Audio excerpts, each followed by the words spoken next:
Otras voces se hicieron eco de aquel grito: sí, Lanre. Mi padre esbozó una sonrisa sardónica y empresarial con la cabeza. Nunca cantaba un fragmento de una canción si no estaba acabada. Vamos, Al, gritó Sandy. Ya le has dado muchas vueltas al guiso. Saca un poco del caso. Mi padre volvió a negar con la cabeza, sin dejar de sonreír. Todavía no hay lista.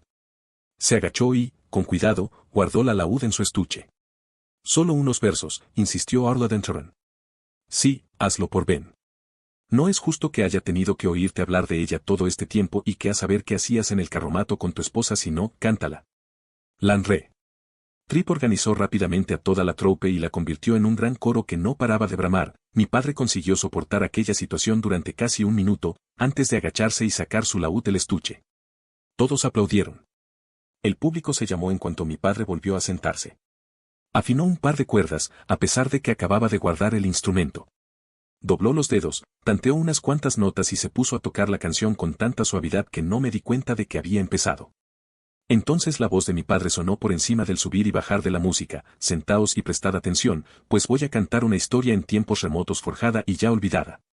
La historia de un hombre. El orgulloso Lanre, fuerte como la primavera, como el acero de la espada que empuñaba.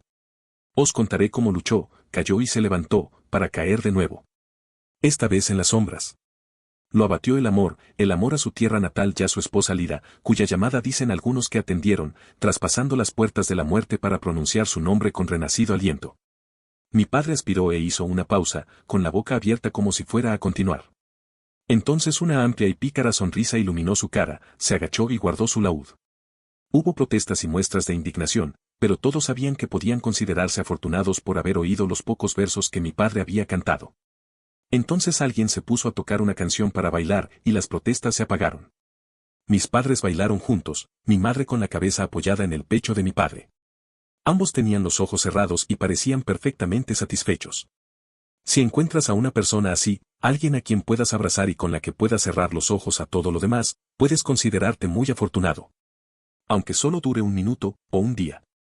Después de tantos años, esa imagen de mis padres meciéndose suavemente al son de la música es, para mí, la imagen del amor. Después, Ben bailó con mi madre, sus pasos eran seguros y majestuosos. Me impresionó lo guapos que estaban juntos. Ben, viejo, canoso y corpulento, con la cara surcada de arrugas y las cejas chamuscadas. Mi madre, delgada, fresca y radiante, pálida y con el cutis liso a la luz del fuego. Se complementaban estupendamente. Me dolió pensar que quizás jamás volviera a verlos juntos. Empezaba a aclarar por el este.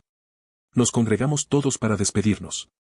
No recuerdo qué le dije antes de separarnos. Sé que me pareció deplorable e inadecuado, pero supe que él lo entendería.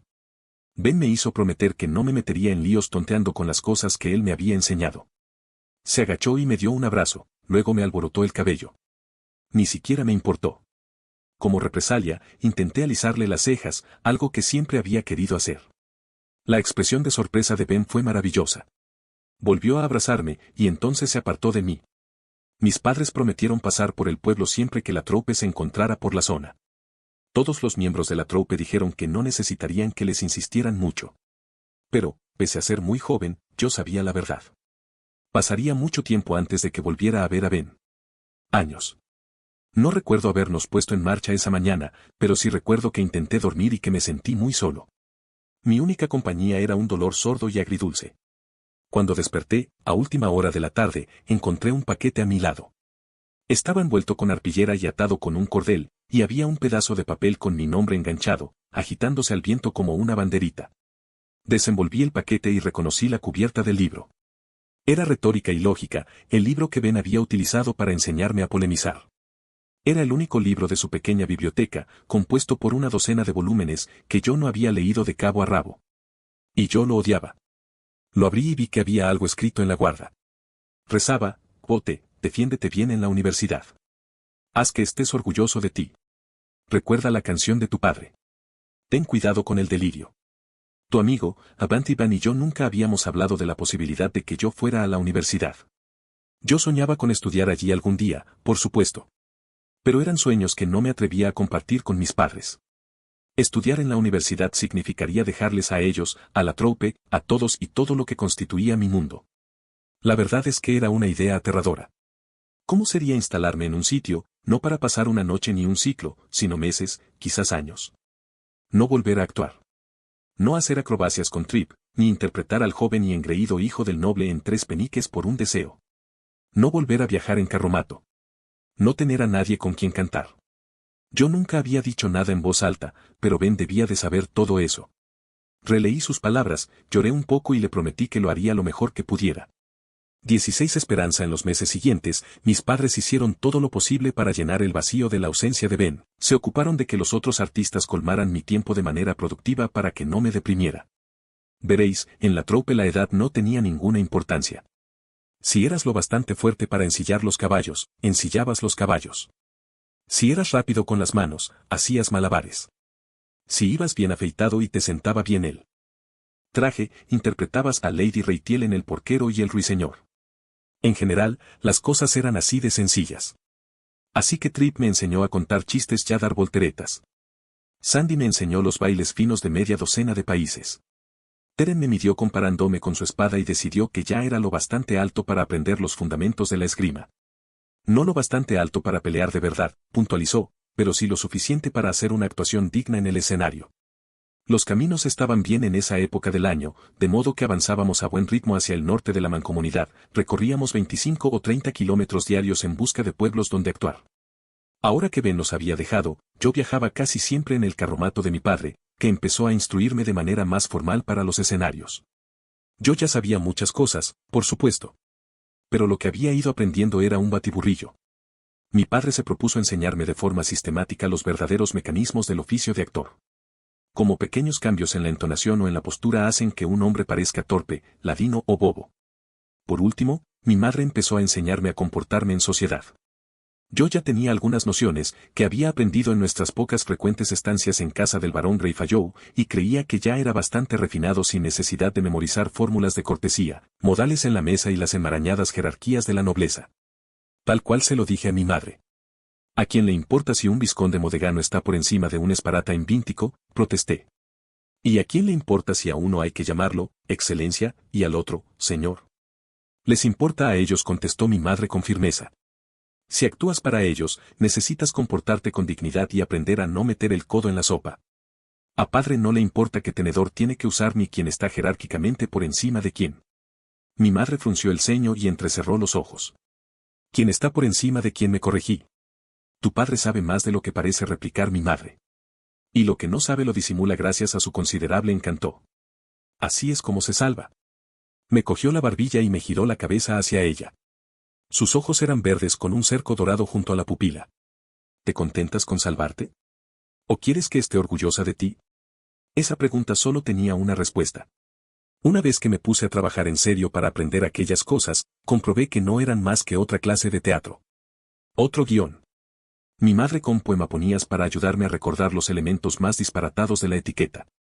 Y juntos escribimos una cancioncilla obscena titulada El pontífice siempre está debajo de la reina. Nos pasamos todo un mes riéndonos con ella, y mi madre me prohibió expresamente cantársela a mi padre, porque cualquier día podía ocurrírsele tocarla delante de quien no debía y podía ponernos a todos en una situación comprometida. Árbol. El grito se oyó a lo lejos. Roble del 3. Mi padre interrumpió el monólogo que estaba recitándome y dio un suspiro de irritación. Ya veo que hoy tendremos que quedarnos aquí, masculló mirando al cielo. ¿Por qué paramos?, preguntó mi madre desde el interior del carromato. Otro árbol en el camino, explicado. Hay que ver, dijo mi padre mientras maniobraba para situar el carromato en el margen del camino. ¿Esto es un camino real o no? Se diría que somos los únicos que lo utilizamos. ¿Cuánto tiempo ha pasado desde aquella tormenta? ¿2 ciclos? No tanto, dije. 16 días. Y todavía hay árboles bloqueando el camino. Me parece que voy a enviar al consulado una factura por cada árbol que hemos tenido que cortar y apartar del camino. Esto nos va a retrasar 3 horas más. Saltó del carromato en cuanto éste se detuvo. No te enfades, dijo mi madre bajando del carromato por la parte trasera. Así podremos hacer algo caliente, le lanzó a mi padre una mirada expresiva para comer. Es una lata tener que pasar con lo que puedes pilar al final de la jornada. El cuerpo necesita algo más. El humor de mi padre se templó considerablemente. También es verdad, concordada. Corazón, me dijo mi madre, ¿por qué no vas a buscarme un poco de salvia? No sé si crece salvia por aquí, dije con la dosis adecuada de incertidumbre. Por probar no se pierde nada, dijo ella, con razón. Miró a mi padre con el rabillo del ojo. Si la encuentras, trae toda la que puedas y la secaremos. Como de costumbre, si encontraba o no lo que tenía que buscar no importaba mucho. Yo solía alejarme de la troupe a última hora de la tarde. Siempre tenía que hacer algún encargo mientras mis padres preparaban la cena. Pero en realidad eso solo era una excusa para separarnos un rato. En el camino es difícil encontrar momentos de intimidad, y ellos los necesitaban tanto como yo. Así que si yo tardaba una hora en reunir un montón de leña, a mis padres no les importaba. Y si, cuando regresó, ellos no habían comenzado a preparar la cena. Bueno, estaban en su derecho, ¿no? Espero que pasen esas últimas horas con gusto. Espero que no las malgastaran en tareas tontas como encender el fuego o trocear las verduras para la cena. Espero que canten juntos, como solían hacer. Espero que se retiren a nuestro carromato y que pasen un rato el uno en los brazos del otro. Espero que después se tumbaran lado a lado y hablesen en voz baja de cosas sin importancia. Espero que estuvieran juntos, amándose el uno al otro, hasta que llegó el final. Es una esperanza pequeña, y en realidad absurda, porque de todas las formas están muertos. Pero yo lo espero. Pasemos por alto el rato que pasé solo en el bosque esa tarde, jugando a juegos que los niños inventan para distraerse. Fueron las últimas horas despreocupadas de mi vida. Los últimos momentos de mi infancia. Pasemos por alto mi regreso al campamento cuando empezaba a ponerse el sol. La imagen de los cadáveres esparcidos por el suelo como muñecas rotas. El olor a sangre ya pelo quemado. Como me paseé sin rumbo por allí, demasiado desorientado para sentir verdadero pánico, conmocionado y petrificado de miedo. De hecho, me gustaría pasar por alto todo lo que ocurrió aquella noche. Os ahorraría los detalles si no fueran necesarios para la historia. Pero son vitales. Son el eje sobre el que pivota la historia, como una puerta que se abre. En cierto sentido, aquí es donde empieza la historia. Así que vamos allá. Había nubes de humo suspendidas en el aire. Reinaba el silencio, como si todos los miembros de la troupe aguzaran el oído para oír algo. Como si todos contuvieran la respiración. Una débil brisa agitó las hojas de los árboles y empujó una nube de humo hacia mí. Salí del bosque y me adentré en el humo, en dirección al campamento. Salí de la nube de humo y me froté los ojos, que me escocían. Miré alrededor y vi la tienda de Trip medio derrumbada sobre un fuego. La lona, pisoteada, ardía de manera irregular, y el humo, acre y gris, se mantenía cerca del suelo. Vi el cadáver de Teren junto a su carromato, con la espada rota en la mano. Tenía la ropa, de color verde y gris, empapada y teñida de rojo. Una pierna se le torcía en un ángulo absurdo, y el hueso, roto y muy blanco, sobresalía de la piel. Me quedé inmóvil, incapaz de apartar la vista de Teren, de su camisa gris, de su sangre roja, de su hueso blanco. Lo miraba como si fuera un dibujo de un libro que tratara de comprender. Tenía todo el cuerpo entumecido. Era como si tratara de pensar a través de una masa de jarabe. Una pequeña parte de mi mente, que todavía razonaba, comprendió que estaba conmocionado. Me lo repetí una y otra vez. Utilice en práctica las enseñanzas de Ben. No quería pensar en lo que estaba viendo. No quería saber qué había pasado allí. No quería saber qué significaba todo aquello. Al cabo de un rato, no sé cuánto, una voluta de humo entró en mi campo de visión. Me senté junto al fuego más cercano, aturdido. Era el fuego de Sandy, y tenía colgado un pequeño cazo donde hervían unas patatas, era un elemento extrañamente familiar en medio del caos. Me concentré en el inalámbrico. Algo normal. Con un palo, pinché las patatas y vi que ya estaban cocidas. Normal. Levanté el inalámbrico del fuego y lo puse en el suelo, junto al cadáver de Sandy. Sandy tenía la ropa hecha jirones. Intenté apartarle el pelo de la cara y se me manchó la mano de sangre. La luz del fuego se reflejó en sus ojos, fijos e inexpresivos. Me quedé plantado mirando alrededor sin saber qué hacer. La tienda de Trip ya estaba completamente en llamas, y el carromato de Sandy tenía una rueda en el fuego de Marion. Las llamas estaban teñidas de azul, y conferían a la escena un aire de ensueño, irreal. Oí voces. Me asomé por detrás del carromato de Sandy y vi a unos desconocidos, hombres y mujeres, sentados alrededor de un fuego. El fuego de mis padres. Sentí mareo y estiré un brazo para sujetarme a la rueda del carromato. Cuando la así, las bandas de hierro que reforzaban la rueda se deshicieron en mi mano, descascarillándose y formando ásperas virutas de óxido marrón. Cuando retiró la mano, la rueda chirrió y empezó a romperse. Me aparté al ver que cedía, y el carromato se derrumbó, como si la madera estuviera tan podrida como la de un viejo tocón. Ya nada se interponía entre el fuego y yo. Uno de los hombres dio una voltereta hacia atrás y se puso en pie, con la espada en la mano. Su movimiento me recordó al mercurio cayendo de una jarra sobre una mesa, ágil y fluido. La expresión de su cara era de concentración, pero su cuerpo estaba relajado, como si acabaría de levantarse y desperezarse. Su espada era pálida y elegante. Al moverse, hendía el aire produciendo un débil zumbido. Me recordó al silencio que reina en los días más fríos del invierno, cuando duele respirar y todo está en calma. El individuo estaba a 2 docenas de pasos de mí, pero yo lo veía perfectamente bajo la luz del ocaso. Lo recuerdo tan claramente como recuerdo a mi madre, ya veces mejor. Tenía la cara estrecha y afilada, con la belleza perfecta de la porcelana. Llevaba el pelo por los hombros, y los rizos sueltos, del color de la escarcha, enmarcaban su cara. Era un ser de una palidez invernal. Todo en él era frío, afilado y blanco. Excepto sus ojos. Tenía los ojos negros como los de una cabra, pero sin iris. Sus ojos eran como su espada, no reflejaban la luz del fuego ni la del sol poniente. Al verme, se relajó. Bajó la punta de la espada y mostrando unos dientes impecables. Tenía una expresión de pesadilla. Una punzada de sentimiento penetró en la confusión que me rodeaba como una gruesa manta protectora ya la que me aferraba. Algo metió ambas manos en mi pecho y me lo comprimió. Creo que fue la primera vez en mi vida que sentí verdadero miedo. Junto al fuego, un hombre calvo con barba gris soltó una risotada. Por lo visto nos hemos dejado un conejito.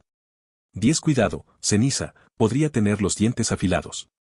El tal Ceniza envainó la espada, que produjo un sonido parecido al de un árbol que cruje bajo el peso del hielo en invierno. Se arrodilló, manteniendo las distancias. De nuevo me acordé del movimiento del mercurio. Ahora tenía la cabeza a la misma altura que la mía, y sus ojos, negros y compañeros, denotaban preocupación. ¿Cómo te llamas, muchacho? Me quedé allí plantado, desnudo. Paralizado como un cervato asustado. Ceniza suspiró y miró un momento al suelo. Cuando volví a mirarme, vi compasión en aquellos ojos vacíos. Dime, muchacho, insistió, ¿dónde están tus padres? Me sostuvo un momento la mirada y luego miró por encima del hombro hacia el fuego donde estaban sentados los otros. ¿Alguien sabe dónde están sus padres? Algunas soltaron risitas tensas y crujientes, como si acabaran de contarles un chiste buenísimo. Un par de ellos rieron abiertamente. Ceniza se volvió hacia mí, y la compasión desapareció de golpe de su rostro, como si se le hubiera roto una máscara, dejando solo aquella sonrisa de pesadilla. ¿Es este el fuego de tus padres?, me preguntó con un terrible placer en la voz. Asentí como atontado. Su sonrisa se borró lentamente. Me miró con fijeza, con gesto inexpresivo. Con voz queda, fría y afilada, dijo, sé de unos padres que han estado cantando unas canciones que no hay que cantar. Ceniza. Una voz fría llegó de donde estaba el fuego. Ceniza entornó los ojos con irritación. ¿Qué?, susurró. Me estás causando contrariedad. Ese no ha hecho nada. Envíalo a la blanda e indolora manta de su sueño. La voz se atascó ligeramente en la última palabra, como si le costara pronunciarla. El que había hablado era un hombre que estaba a cierta distancia de los demás, rodeado de sombras, más allá de la zona iluminada por el fuego. Pese a que todavía había luz en el cielo y no había nada entre el fuego y donde él estaba sentado, las sombras se derramaban alrededor de él como una mancha de espeso aceite. El fuego chisporroteaba y crepitaba, vivo y caliente, teñido de azul, pero su luz no lo alcanzaba. Esas sombras eran más densas alrededor de su cabeza. Atisbé una casulla como las que llevan algunos monjes, pero debajo las sombras eran tan profundas que era como mirar en el interior de un pozo a medianoche. Ceniza miró un momento al hombre que estaba envuelto en sombras y luego se dio la vuelta. Sois un excelente centinela, Aliax le espetó. Y tú pareces haber olvidado nuestro propósito, le contestó el hombre, con una voz más afilada. ¿O acaso tu propósito es diferente del mío? Las últimas palabras las articuló con cuidado, como si encerraran un significado especial. La arrogancia de Ceniza se desvaneció en un instante, como el agua vertida de un cubo. No, dijo volviéndose hacia el fuego. No, por supuesto que no. Yo alegre. No me gustaría que nuestra larga amistad llegara a su fin. A mí tampoco. Recuérdame cuál es nuestra relación, Ceniza, dijo el hombre envuelto en sombras, y la ira impregnó el tono paciente de su voz. Yo estoy a vuestras órdenes, dijo Ceniza, e hizo un gesto apaciguador. Eres una herramienta en mi mano, le interrumpió el hombre envuelto en sombras sin brusquedad. Nada más que eso. Un atisbo de desafío asomó a la expresión de Ceniza. Hizo una pausa y dijo, yo la débil voz se volvió dura como una barra de acero de Ramston, férula. La agilidad mercúrica de ceniza desapareció. Se tambaleó, de pronto su cuerpo estaba rígido de dolor. Eres una herramienta en mi mano, repitió la voz. Dilo. Ceniza presionó un momento la mandíbula, rabioso, entonces se convulsionó y gritó. Parecía más un animal herido que un hombre. Soy una herramienta en tu mano, dijo jadeando. Señor Aliax. Soy una herramienta en tu mano, Lord Heliax, se corrigió Ceniza al mismo tiempo que caía, temblando, de rodillas. ¿Quién conoce los giros internos de tu nombre, Ceniza? Pronunció esas palabras con lentitud y paciencia, como un maestro de escuela que recita una lección olvidada. Ceniza se abrazó la cintura con brazos temblorosos y se encorvó cerrando los ojos. Vos, señor Aliax. ¿Quién te protege de los Amir? ¿De los cantantes? ¿De los Cité? ¿De todo lo que podría hacerte daño? Preguntó Aliax con serenidad y cortesía, como si sintiera verdadera curiosidad por la respuesta. Vos, señor Aliax. La voz de Ceniza era una brizna de dolor. ¿Y qué propósito sirve? Al vuestro, señor Aliax, contestó Ceniza con voz estrangulada. Al vuestro. A ningún otro. La tensión desapareció de la atmósfera y de pronto el cuerpo de Ceniza quedó inerte. Cayó hacia adelante sobre las manos, y unas gotas de sudor resbalaron de su cara y golpearon el suelo como gotas de lluvia. El blanco cabello colgaba, lacio, alrededor de su cara. Gracias, señor, dijo jadeando. No volveré a olvidarlo. Lo harás. Te gustan demasiado tus pequeños actos de crueldad. Os gustan a todos. El encapuchado miró a cada una de las figuras que estaban sentadas alrededor del fuego. Todos se rebulleron, incómodos. Me alegra haber decidido acompañaros hoy. Os estáis desviando, os estáis permitiendo muchos caprichos. Algunos de vosotros parecéis haber olvidado qué es lo que buscamos, qué es lo que perseguimos. Los que estaban sentados alrededor del fuego se revolvieron, intranquilos. El encapuchado volvió a mirar a Ceniza. Pero tienes mi perdón. De no ser por estos recordatorios, quizás sería yo quien olvidaría. Las últimas palabras las dijo con rabia. Y ahora, acaba con su fría voz, se apagó mientras la capucha se alzaba lentamente hacia el cielo. Se produjo un silencio de expectación. Los que estaban sentados alrededor del fuego se quedaron completamente quietos, muy concentrados. Todos echaban la cabeza atrás a la vez, como si miraran el mismo punto de la bóveda celeste. Como si trataran de captar el aroma de algo en el viento. De pronto tuve la impresión de que me observaban. Noté una tensión, un cambio sutil en la textura del aire. Me concentré en eso, agradecido por aquella distracción, contento de tener algo que me impidiese pensar aunque claramente solo fuera unos segundos más. Vienen, dijo Aliax con voz queda. Se levantó, y las sombras se arremolinaron hacia afuera como una oscura niebla. Rápido. Acercaos a mí. Los otros se levantaron. Ceniza se puso en pie con dificultad y dio unos pasos, tambaleándose, hacia el fuego. Aliax abrió los brazos, y la sombra que lo rodeaba se expandió como una flor que se abre. Entonces los demás se volvieron con una facilidad estudiada y dieron un paso hacia Aliax, hacia la sombra que lo envolvía. Pero al poner el pie en el suelo, su movimiento se hizo más lento, y suavemente, como si estuvieran hechos de arena y el viento soplara sobre ellos, se desvanecieron. Solo Ceniza giró la cabeza, y había ira en aquellos ojos de pesadilla. Desaparecieron. No voy a aburriros con una descripción detallada de lo que pasó a continuación. De cómo corrió de un cadáver a otro, frenético, buscando en ellos alguna señal de vida como me había enseñado Ben. De mis inútiles intentos de cavar una tumba. De cómo arañé la tierra hasta que se me quedaron los dedos ensangrentados y en carne viva. De cómo encontré a mis padres, encontré nuestro carromato cuando ya era noche cerrada. Nuestro caballo lo había arrastrado casi 100 de metros por el camino antes de morir. Dentro de todo estaba en orden y tranquilo. Me descubriré cuánto olía a ellos dos en la parte de atrás. Encendí todas las lámparas y todas las velas que encontré en el carromato. La luz no me reconfortaba, pero al menos tenía el dorado sincero del fuego de verdad, y no aquel tono azulado. Cogí el estuche del laúd de mi padre. Me tumbé en la cama de mis padres con el laúd a mi lado. La almohada de mi madre olía a su cabello, a sus abrazos. No tenía intención de dormir, pero el sueño me venció. Desperté tosiendo, rodeado de llamas. Habían sido las velas, claro. Todavía atontado, conmocionado, metí unas cuantas cosas en una bolsa. Lento, desorientado y sin miedo, saqué el libro de Ben de debajo de mi colchón en llamas. ¿Cómo iba a asustarme ya un simple incendio? Metí el laúd de mi padre en el estuche. Sentí como si estuviera robando, pero no se me ocurriría nada más que pudiera recordarme a mis padres. Sus manos habían acariciado esa madera miles de veces. Entonces me marché. Me adentré en el bosque y seguí caminando hasta que el amanecer empezó a iluminar el horizonte por el este. Cuando los pájaros empezaron a cantar, me detuve y dejé mi bolsa en el suelo. Saqué el laúd de mi padre, lo sujeté contra mi cuerpo y me puse a tocar. Me dolían los dedos, pero toqué de todas las formas. Toqué hasta que me sangraron los dedos. Toqué hasta que el sol brilló a través de los árboles. Toqué hasta que me dolieron los brazos. Toqué, intentando no recordar, hasta que me quedó dormido. 17 Interludio. Otoño Cadot levantó una mano para indicar a Cronista que iba a hacer una pausa, luego se volvió hacia su pupilo y, frunciendo el ceño, dijo, «Deja de mirarme así, Bast». Bast estaba a punto de llorar. «No sabía nada», dijo con voz estrangulada. Quote hizo un ademán, como si cortara el aire con el filo de la mano. «No tenías por qué saber nada, Bast, y tampoco hay motivo para exagerar». Pero, Rashikabot miró a su alumno con gravedad. «¿Qué, Bast? ¿Tengo que llorar y mesarme el pelo?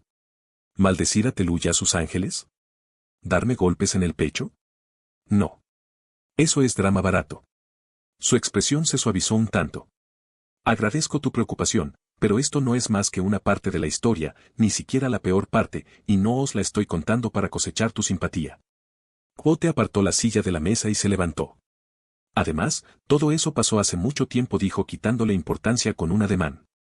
«Ya sabes lo que dicen, el tiempo todo lo cura». Se frotó las manos y prosiguió, «Bueno, voy a buscar suficiente leña para calentarnos el resto de la noche. Todo parece indicar que va a hacer frío. Mientras estoy fuera, podríais hornear un par de hogazas e intentar serenaros. Me niego a contar el resto de esta historia si seguís mirándome con esos ojos de vaca». Dicho eso, Quote fue detrás de la barra y atravesó la cocina hasta llegar a la puerta trasera de la posada. Bast se frotó los ojos. «Mientras esté ocupado estará bien», dijo en voz baja. «¿Cómo dices?», preguntó Cronista. Se revolvió en el asiento, como si quisiera ponerse en pie y no encontrarase una forma educada de disculparse. Bast compuso una amable sonrisa, sus ojos volvieron a ser de un azul humano. «Me emocioné mucho cuando me enteré de quién eras, y de que él iba a contar su historia. Últimamente ha estado de un humor muy sombrío, y no había forma de animarlo, no tenía otra cosa que hacer que sentarse y cavilar. Estoy seguro de que recordar los buenos tiempos le hará». Bast hizo una mueca. «Creo que no estoy diciendo lo que quería decir. Te pido disculpas por lo que ha pasado antes». Estaba ofuscado. «No», balbuceó Cronista. «Soy yo quien fue culpa mía. Lo siento». Bast sacudió la cabeza. «Es lógico que te sorprendieras, y solo intentaste vincularme». Compuso un gesto de dolor. «No es que me guste, a ver si me explico. Es como si te dieran una patada en la entrepierna, solo que notas el dolor en todo el cuerpo. Te sientes débil y mareado, pero es solo dolor. No me has hecho ninguna herida». Bast parecía turbado. «Yo estaba dispuesto a llegar más lejos. Podría haberte matado antes de pararme a pensarlo». Antes de que se produjera un tenso silencio, Cronista dijo, «¿Por qué no aceptamos lo que ha dicho Quote, que ambos hemos sido víctimas de una idiotez cegadora, y lo dejamos así?» Cronista esbozó una tímida sonrisa, sincera a pesar de las circunstancias. «¿En pasos?» Extendió una mano. «En pasos». Se estrecharon las manos, con mucho más afecto que la primera vez. Cuando Bast estiró el brazo sobre la mesa, se le subió la manga y ésta reveló un cardenal alrededor de la muñeca. Bast tiró del puño de la camisa hacia abajo para taparse la muñeca. «Es de cuando me ha agarrado», se apresuró a decir. «Es más fuerte de lo que parece. No se lo digas. Eso solo le haría sentirse mal». Quote salió de la cocina y cerró la puerta. Miró alrededor y pareció sorprenderle encontrar una templada tarde de otoño y no el bosque primaveral de su historia. Levantó las varas de una carretilla y la llevó hacia el bosque que había detrás de la posada. Sus pies hacían crujir las hojas caídas. No muy lejos, entre los árboles, estaba la reserva de leña para el invierno. Los leños de roble y de fresno se amontonaban formando altas y torcidas paredes entre los troncos de los árboles. Quote puso en la carretilla 2 leños que al golpear el fondo produjo un sonido parecido al de un tambor amortiguado. Luego empujó otros 2. Sus movimientos eran precisos, su gesto, inexpresivo, y tenía la mirada ausente. Siguió cargando la carretilla. Cada vez se movía más despacio, como una máquina que va quedándose sin cuerda. Al final paró del todo y quedó un largo minuto de pie, inmóvil como una estatua. Entonces se derrumbó. Y aunque no había allí nadie que pudiera verlo, se tapó la cara con las manos y lloró en silencio, y una oleada tras otra de profundos y silenciosos sollozos sacudieron su cuerpo. 18 caminos a lugares seguros. Quizá la mayor facultad que posee nuestra mente sea la capacidad de sobrellevar el dolor. El pensamiento clásico nos enseña las 4 puertas de la mente, por las que cada uno pasa según sus necesidades. La primera es la puerta del sueño. El sueño nos ofrece un refugio del mundo y de todo su dolor. El sueño marca el paso del tiempo y nos proporciona distancia de las cosas que nos han hecho daño. Cuando una persona resulta herida, suele perder el conocimiento. Y cuando alguien recibe una noticia traumática, suele desvanecerse o desmayarse. Así es como la mente se protege del dolor, pasando por la primera puerta. La segunda es la puerta del olvido. Algunas heridas son demasiado profundas para curarse, o para curarse deprisa. Además, muchos recuerdos son dolorosos, y no hay curación posible. El dicho de que, el tiempo todo lo cura, es falso. El tiempo cura la mayoría de las heridas. El resto están escondidos detrás de esa puerta. La tercera es la puerta de la locura. A veces, la mente recibe un golpe tan brutal que se esconde en la demencia. Puede parecer que eso no es beneficioso, pero lo es. A veces, la realidad es solo dolor, y para huir de ese dolor, la mente tiene que abandonar la realidad. La última puerta es la de la muerte. El último recurso. Después de morir, nada puede hacernos daño, o eso nos han enseñado. Después de que mataran a mi familia, me adentré en el bosque y dormí. El cuerpo me lo exigía, y mi mente usó la primera puerta para aliviar el dolor que me embargaba.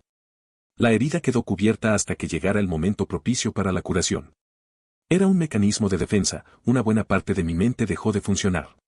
Se apagó, por así decirlo. Mientras mi mente dormía, gran parte de los detalles dolorosos del día anterior se escondieron detrás de la segunda puerta, pero no del todo. No olvidé lo que había pasado, y sin embargo el recuerdo quedó amortiguado, como si lo viera a través de una tupida gasa. Si hubiera querido, habría podido recordar las caras de los muertos, la cara de aquel hombre de ojos negros. Pero no quería recordar. Empujé esos pensamientos y dejé que acumularan polvo en un rincón de mi mente que utilizaba poco. Soñé. No con sangre, ojos vidriosos y olor a pelo quemado, sino con cosas más agradables. Y poco a poco, la herida dejó de dolerme. Soñé que iba por el bosque con la Clit, aquel cazador que había viajado con nuestra trope cuando yo era más pequeño. Él caminaba en silencio entre la maleza, mientras que yo hacía más ruido que un buey herido arrastrando un carro volcán. Tras un largo silencio, me paré para contemplar una planta. Él se me acercó por detrás con sigilo y dijo, Milenrama. Puedes reconocerla por el filo de las hojas. Estiró un brazo y acarició suavemente las hojas vellosas. Asentí. Esto es una salsa. Puedes masticar la corteza para aliviar el dolor. Era amarga y un poco arenosa. Esto es bedegambre. No toques las hojas. No lo hice. Esto es imífuga. Los frutos son comestibles cuando están rojos, pero nunca cuando están verdes, amarillos o naranjas. Así es como tienes que pisar cuando quieras caminar sin hacer ruido. Lo probé y me dolieron las pantorrillas. Así es como tienes que apartar silenciosamente la maleza sin dejar señales de tu paso. Aquí es donde encontrarás madera seca. Así es como te protege de la lluvia cuando no tienes una lona. Eso es paterradícula. Puedes comerla, pero sabe mal. Esto continuó señalando es ferularia, y eso, naranjina, no las comas nunca. La que tiene pequeños nudos es burrum. Solo debes comerla si antes has comido ferularia, por ejemplo. Te hará vomitar lo que tengas en el estómago. Con este cepo nunca atraparás un conejo. Con este, en cambio, sí. Hizo un lazo con una cuerda, y luego hizo otro diferente. Mientras veía sus manos manipulaban la cuerda, comprendía que ya no era la Clit, sino Aventi. Íbamos en el carromato, y él me estaba enseñando a hacer nudos de marinero. Los nudos son interesantes, comentó Ben. El nudo puede ser la parte más fuerte o la más débil de la cuerda. Depende por completo de lo bien que lo ates. Levantó las manos y me mostró un nudo muy complejo que se extendía entre sus dedos. Le brillaron los ojos. ¿Alguna pregunta? ¿Alguna pregunta?, dijo mi padre. Habíamos parado porque habíamos encontrado un itinolito. Estaba sentado afinando su laúd, por fin iba a cantarnos su canción a mi madre y a mí. Habíamos esperado mucho ese momento. ¿Alguna pregunta?, repitió, sentado con la espalda apoyada en la gran piedra gris. ¿Por qué nos paramos en las rocas de guía? Sobre todo por tradición. Pero hay gente que dice que señalaban antiguos caminos. La voz de mi padre cambió y se convirtió en la voz de Ben. Caminos seguros. A veces, caminos a lugares seguros, otras, caminos seguros que conducían a lugares peligrosos. Ben se acercó una mano a la piedra, como si se la calentara junto al fuego. Pero tienen poder. Eso solo un loco lo negaría. Entonces Ben ya no estaba, y no había una piedra erguida, sino muchas. Más de las que yo había visto jamás juntas en un sitio. Formaban un doble círculo a mi alrededor. Una piedra estaba apoyada sobre otras dos, formando un arco enorme bajo el que había espesas sombras. Estiré un brazo para tocarla y desperté. Mi mente había cubierto el dolor con los nombres de un centenario de raíces y bayas, 4 maneras de hacer fuego, 9 cepos hechos con solo un árbol joven y una cuerda, y un truco para encontrar agua potable. El resto del sueño no me pareció tan interesante. Ben nunca me había enseñado nudos de marinero. Y mi padre no había terminado su canción. Hice inventario de lo que tenía, un saco de lona, un cuchillo pequeño, un ovillo de cuerda, cera, un penique de cobre, 2 arditas de hierro y retórica y lógica, el libro que me había regalado Ben. Aparte de mi ropa y el laúd de mi padre, no tenía nada más. Me puse a buscar agua. Lo primero es el agua, me había dicho la Clit. Sin todo lo demás puedes aguantar varios días. Me fijé en la inclinación del terreno y seguí algunos rastros de animales. Para cuando encontré una pequeña charca, alimentada por un manantial, entre unos abedules, el cielo empezaba a teñirse de rojo detrás de los árboles. Estaba muerto de sed, pero fui prudente y solo bebí un pequeño sorbo. Luego reconocí leña seca de los huecos de los árboles y de debajo de las copas más espesas. Hice un cepo sencillo. Busqué tallos de balsamaría y me unté las heridas de los dedos con la savia. El escozor me ayudó a no recordar cómo me los había lastimado. Mientras esperaba a que secara la savia, miré por primera vez alrededor. Los robles y los abedules competían por el espacio. Sus troncos componían un dibujo de luz y oscuridad alternas bajo el toldo formado por las ramas. Un riachuelo salía de la charca, discurría entre unas rocas y se perdía hacia el este. Debía de ser bonito, pero no me di cuenta. No podía darme cuenta. Para mí, los árboles eran un refugio, la maleza, una fuente de alimento, y la charca en que se reflejaba la luz de la luna solo me recordaba la seda que tenía. También había una gran piedra rectangular, tumbada sobre un lado, cerca de la charca. Unos días atrás, la habría reconocido al instante, era un itinolito. Sin embargo, ahora la veía como un eficaz cortavientos, algo en lo que apoya la espalda para dormir. Vi, a través del toldo de hojas, que habían salido las estrellas. Eso significaba que habían pasado varias horas desde que probara el agua. Como no me había encontrado mal, deduje que debía de ser potable y di un largo sorbo. En lugar de reanimarme, lo único que conseguí al beber fue darme cuenta de lo hambriento que estaba. Me senté en la piedra, al borde de la charca. Arranqué las hojas de los tallos de balsamaría y me comí una. Era áspera, rugosa y amarga. Me comí el resto, pero no sirvió de nada. Bebí un poco más de agua y me tumbé para dormir, no me importaba que la piedra fuera dura y estuviese fría, o al menos hice como si no me importara. Desperté, bebí agua y fui a ver el cepo que había puesto. Me sorprendí encontrar un conejo todavía vivo atrapado en la cuerda. Cogí mi cuchillo y grabé lo que la Clit me había explicado que había que hacer para matar y desollar un conejo. Entonces pensé en la sangre y en lo que sentiría cuando me manchara las manos. Sentí náuseas y vómito. Solté el conejo y volvió a la charca. Bebí un poco más de agua y me senté en la piedra. Estaba un poco mareado, y me pregunté si sería de hambre. Al cabo de un rato me despejé y me reprendí por lo estúpido que había sido. Vi unas setas que crecían en un árbol muerto y me las comí después de lavarlas en la charca. Eran arenosas y sabían a tierra. Me comí todas las que encontré. Puse otro cepo, un cepo que matara a la presa. Entonces olí que se avecinaba lluvia y volví al itinolito para hacerle un refugio a mi laúd. 19 dedos y cuerdas al principio era casi como un autómata y realizaba sin pensar las acciones imprescindibles para mantenerme vivo. Me comí el segundo conejo que atrapé, y el tercero. Encontré unas matas de fresas silvestres. Arranqué raíces. Al final del cuarto día, tenía cuanto necesitaba para sobrevivir, un hoyo rodeado de piedras donde hacer fuego y un refugio para mi laúd. Incluso había reunido un pequeño montón de alimentos a los que podría recurrir en caso de emergencia. También tenía una cosa que no necesitaba, tiempo. Una vez que me hube ocupado de mis necesidades inmediatas, me di cuenta de que no tenía nada que hacer. Creo que fue entonces cuando una pequeña porción de mi mente empezó a despertar poco a poco. No os confundáis, ya no era yo mismo. Al menos no era la misma persona que un siglo atrás. En todo lo que hacía empleaba por entero mi cerebro, para que no quedara ninguna parte desocupada, libre para recordar. Adelgacé y mi aspecto físico empeoró. Dormía bajo la lluvia o bajo el sol, sobre la blanda hierba, sobre la tierra húmeda o sobre las piedras con una indiferencia que solo el sufrimiento puede proporcionar. Únicamente me fijaba en mi entorno cuando llovía, porque entonces no podía sacar mi laúd para tocar, y eso me dolía. Claro que tocaba. Tocar era mi único consuelo. Hacia finales del primer mes, se me habían formado unos callos duros como piedras en los dedos y podía tocar durante horas seguidas. Tocaba y volvía a tocar todas las canciones que sabía de memoria. Luego empecé a tocar también las canciones que grababa a medias, llenando como podía las partes que había olvidado. Al final pude tocar desde que despertaba hasta que me dormía. Dejé de tocar las canciones que ya sabía y empecé a inventarme otras.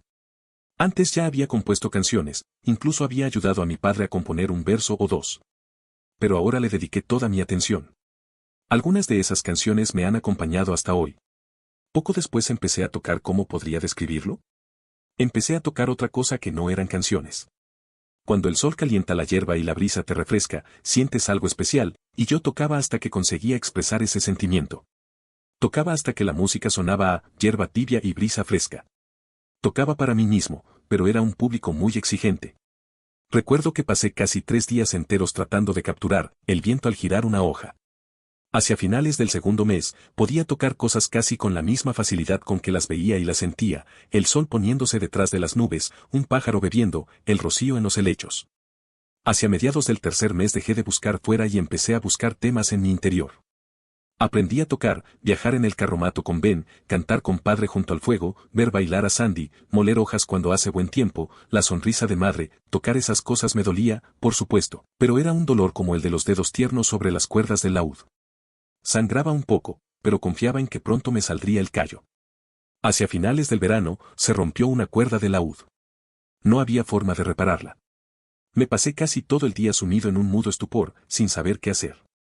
Todavía tenía la mente adormecida. Rescaté los vestigios de mi inteligencia y me concentré en el problema. Tras comprender que no podía fabricar una cuerda ni conseguir una nueva, volví a sentarme y me propuse aprender a tocar con solo 6 cuerdas. Al cabo de un ciclo, tocaba tan bien con 6 cuerdas como con 7. 3 ciclos más tarde, cuando intentaba tocar, esperando mientras llueve, se rompió otra cuerda. Esa vez no lo dudé, quité la cuerda rota y sigue tocando. Hacia mediados de siega se rompió la tercera cuerda. Después de intentarlo durante casi medio día, comprendí que 3 cuerdas rotas eran demasiado. Así que metí el cuchillo romo, el ovillo de cuerda y el libro de Ben en el andrajoso saco de lona. Luego me colgué el laúd de mi padre del hombro y me puse a andar. Intenté tararear, nieve que cae con las últimas hojas del otoño, dedos encallecidos, y un laúd de 4 cuerdas, pero no era lo mismo que tocar. Mi plan consistía en encontrar un camino y seguirlo hasta llegar a un pueblo. No tenía ni idea de a qué distancia podía estar el pueblo ni el camino más cercano, ni de cómo podía llamarse. Sabía que me encontraba en el sur de la mancomunidad, pero mi ubicación exacta estaba enterrada y enredada con otros recuerdos que no quería desenterrar. El clima me ayudó a decidirme. El frescor otoñal se estaba convirtiendo en frío invernal. Sabía que el tiempo sería más cálido en el sur. Así que, a falta de otro plan mejor, me situé con el sol sobre mi hombro izquierdo y me propuse recorrer tanta distancia como pudiera. El siguiente ciclo fue un suplicio. Pronto se me acabó la poca comida que me había llevado, y tenía que parar y buscar alimento cuando tenía hambre. Había días en que no encontraba agua, y cuando la encontraba, no tenía nada con que llevármela. El pequeño camino de carro desembocó en un camino más ancho, que a su vez me condujo hasta otro aún más ancho. Tenía los pies rosados y llenos de ampollas. Algunas noches hacía un frío tremendo. Encontraba posadas, pero por lo general las evitaba y solo ocasionalmente me limitaba a beber un trago en el abrevadero de los caballos. También encontré algunas aldeas, pero yo necesitaba una población más grande. A los campesinos no les hacen falta cuerdas de laúd. Al principio, cada vez que oía acercarse un carromato o un caballo, me escondía, cojeando, en el margen del camino. No había hablado con ningún ser humano desde la noche que mataron a mi familia. Parecía más un animal salvaje que un niño de 12 años. Pero al final el camino se hizo demasiado ancho y concurrió, y pasaba más tiempo escondiéndome que caminando. Acabé quedándome en el camino, y sentí alivio al ver que la mayoría de la gente me ignoraba. Una mañana, cuando llevaba menos de 1 hora caminando, oí una carreta que venía detrás de mí. El camino era lo bastante ancho para que pasaran 2 carromatos a la vez, pero de todas formas me aparté y me quedé en la hierba del margen. Muchacho, gritó una áspera voz masculina. No me di la vuelta. Muchacho. Me aparté un poco más de la calzada, sin mirar atrás. Mantuve la cabeza agachada, mirándome los pies. La carreta se detuvo a mi lado. La voz sonó mucho más fuerte que antes, muchacho. Muchacho. Levanté la cabeza y vi a un anciano de rostro curtido que me miraba con los ojos entornados para protegerse del sol. Podía tener entre 40 y 70 años. Sentado a su lado iba un joven de hombros anchos y rostro feucho. Supuse que debían de ser padre e hijo. ¿Estás sordo, hijo?, me preguntó el anciano. Negué con la cabeza. Entonces, ¿estás desnuda? Volví a negar con la cabeza. No. Resultaba extraño hablar con alguien. Mi voz sonó rara, áspera y oxidada. Me miró con los ojos entornados. ¿Vas a la ciudad? Asentí. No quería volver a hablar. Sube.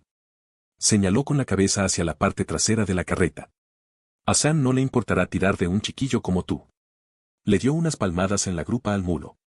Era más fácil obedecer que huir. Y el sudor acumulado en mis zapatos hacía que me dolieran aún más las ampollas. Fui hacia la parte de atrás de la carreta descubierta y monté en ella con mi laúd. Estaba llena de grandes bolsas de arpillera. De uno de los sacos, abierto, se habían caído unas cuantas calabazas, redondas y nudosas, que rodaron por el suelo. El anciano sacudió las riendas, gritó, arre, y el mulo se puso en marcha con desgana. Recogí las calabazas sueltas y las metí en el saco que se había abierto. El granjero me sonoro por encima del hombro. Gracias, chico. Me llamo Cés, y este es Jack. Será mejor que te sientas. Si pillamos un bache, podrías caerte de la carreta. Me senté encima de un saco, me sentí inexplicablemente tenso y no sabía qué podía esperar. El anciano granjero le pasó las riendas a su hijo y sacó una gran hogaza de pan de una bolsa que tenía a los pies. Arrancó un gran pedazo, lo untó con abundante mantequilla y me lo dio. Esa muestra de generosidad tan natural me produjo una punzada de dolor en el pecho. Hacía medio año que no probaba el pan, estaba blanda y caliente, y la mantequilla era dulce.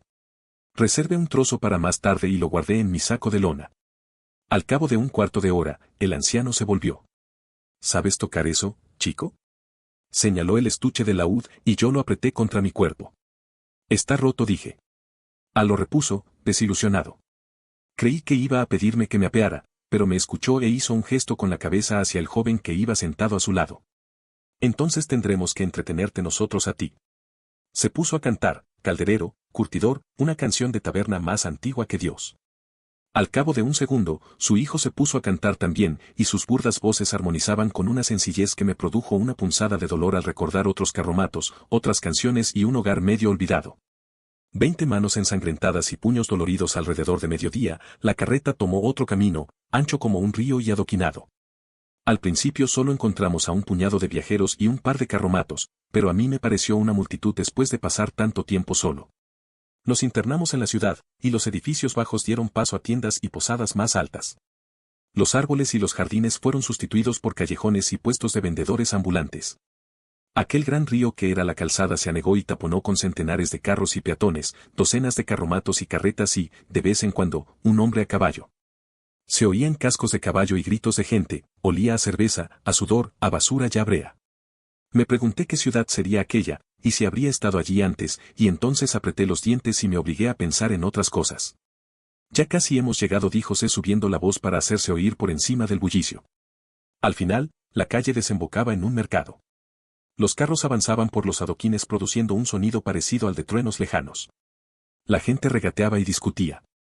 A lo lejos se oía el llanto estridente de un niño. Circulamos un rato sin rumbo fijo hasta que encontramos una esquina vacía delante de una librería. Se paró la carreta y yo salté mientras ellos, cansados después del largo trayecto, estiraban los miembros entumecidos.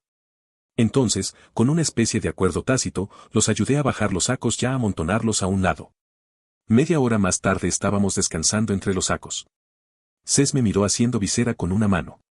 ¿Qué piensas hacer hoy en la ciudad, muchacho? Necesito cuerdas para mi laúd, contesté. Entonces caí en la cuenta de que no sabía dónde estaba el laúd de mi padre. Miré alrededor, angustiado. No estaba en la carreta, donde yo lo había dejado, ni apoyado en la pared, ni entre los montones de calabazas. Se me hizo un nudo en la garganta, hasta que lo vi debajo de un saco de arpillera vacío. Lo reconocí con manos temblorosas.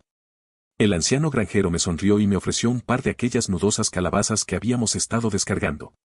¿Qué diría tu madre si le llevaras a casa un par de las mejores calabazas que se pueden encontrar a este lado del Eld? No, no puedo, balbuceé al mismo tiempo que apartaba de mi pensamiento un recuerdo de dedos en carne viva cavando en el barro y de olor a pelo quemado. Quiero decir, usted, ya no terminé la frase. Apreté el laúd contra el pecho y di un par de pasos hacia atrás. El anciano me miró con fijeza, como si me viera por primera vez. De pronto me sentí cohibido al imaginar el aspecto que debía de ofrecer, andrajoso y muerto de hambre.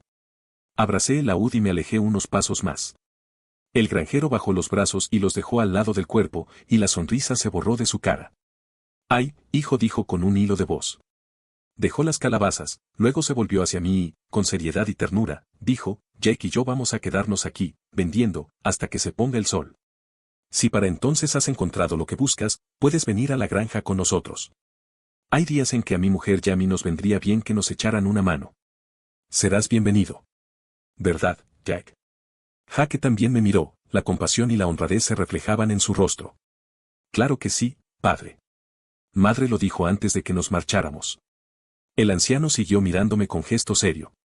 «Esto es la plaza de la marinería», dijo señalándose los pies.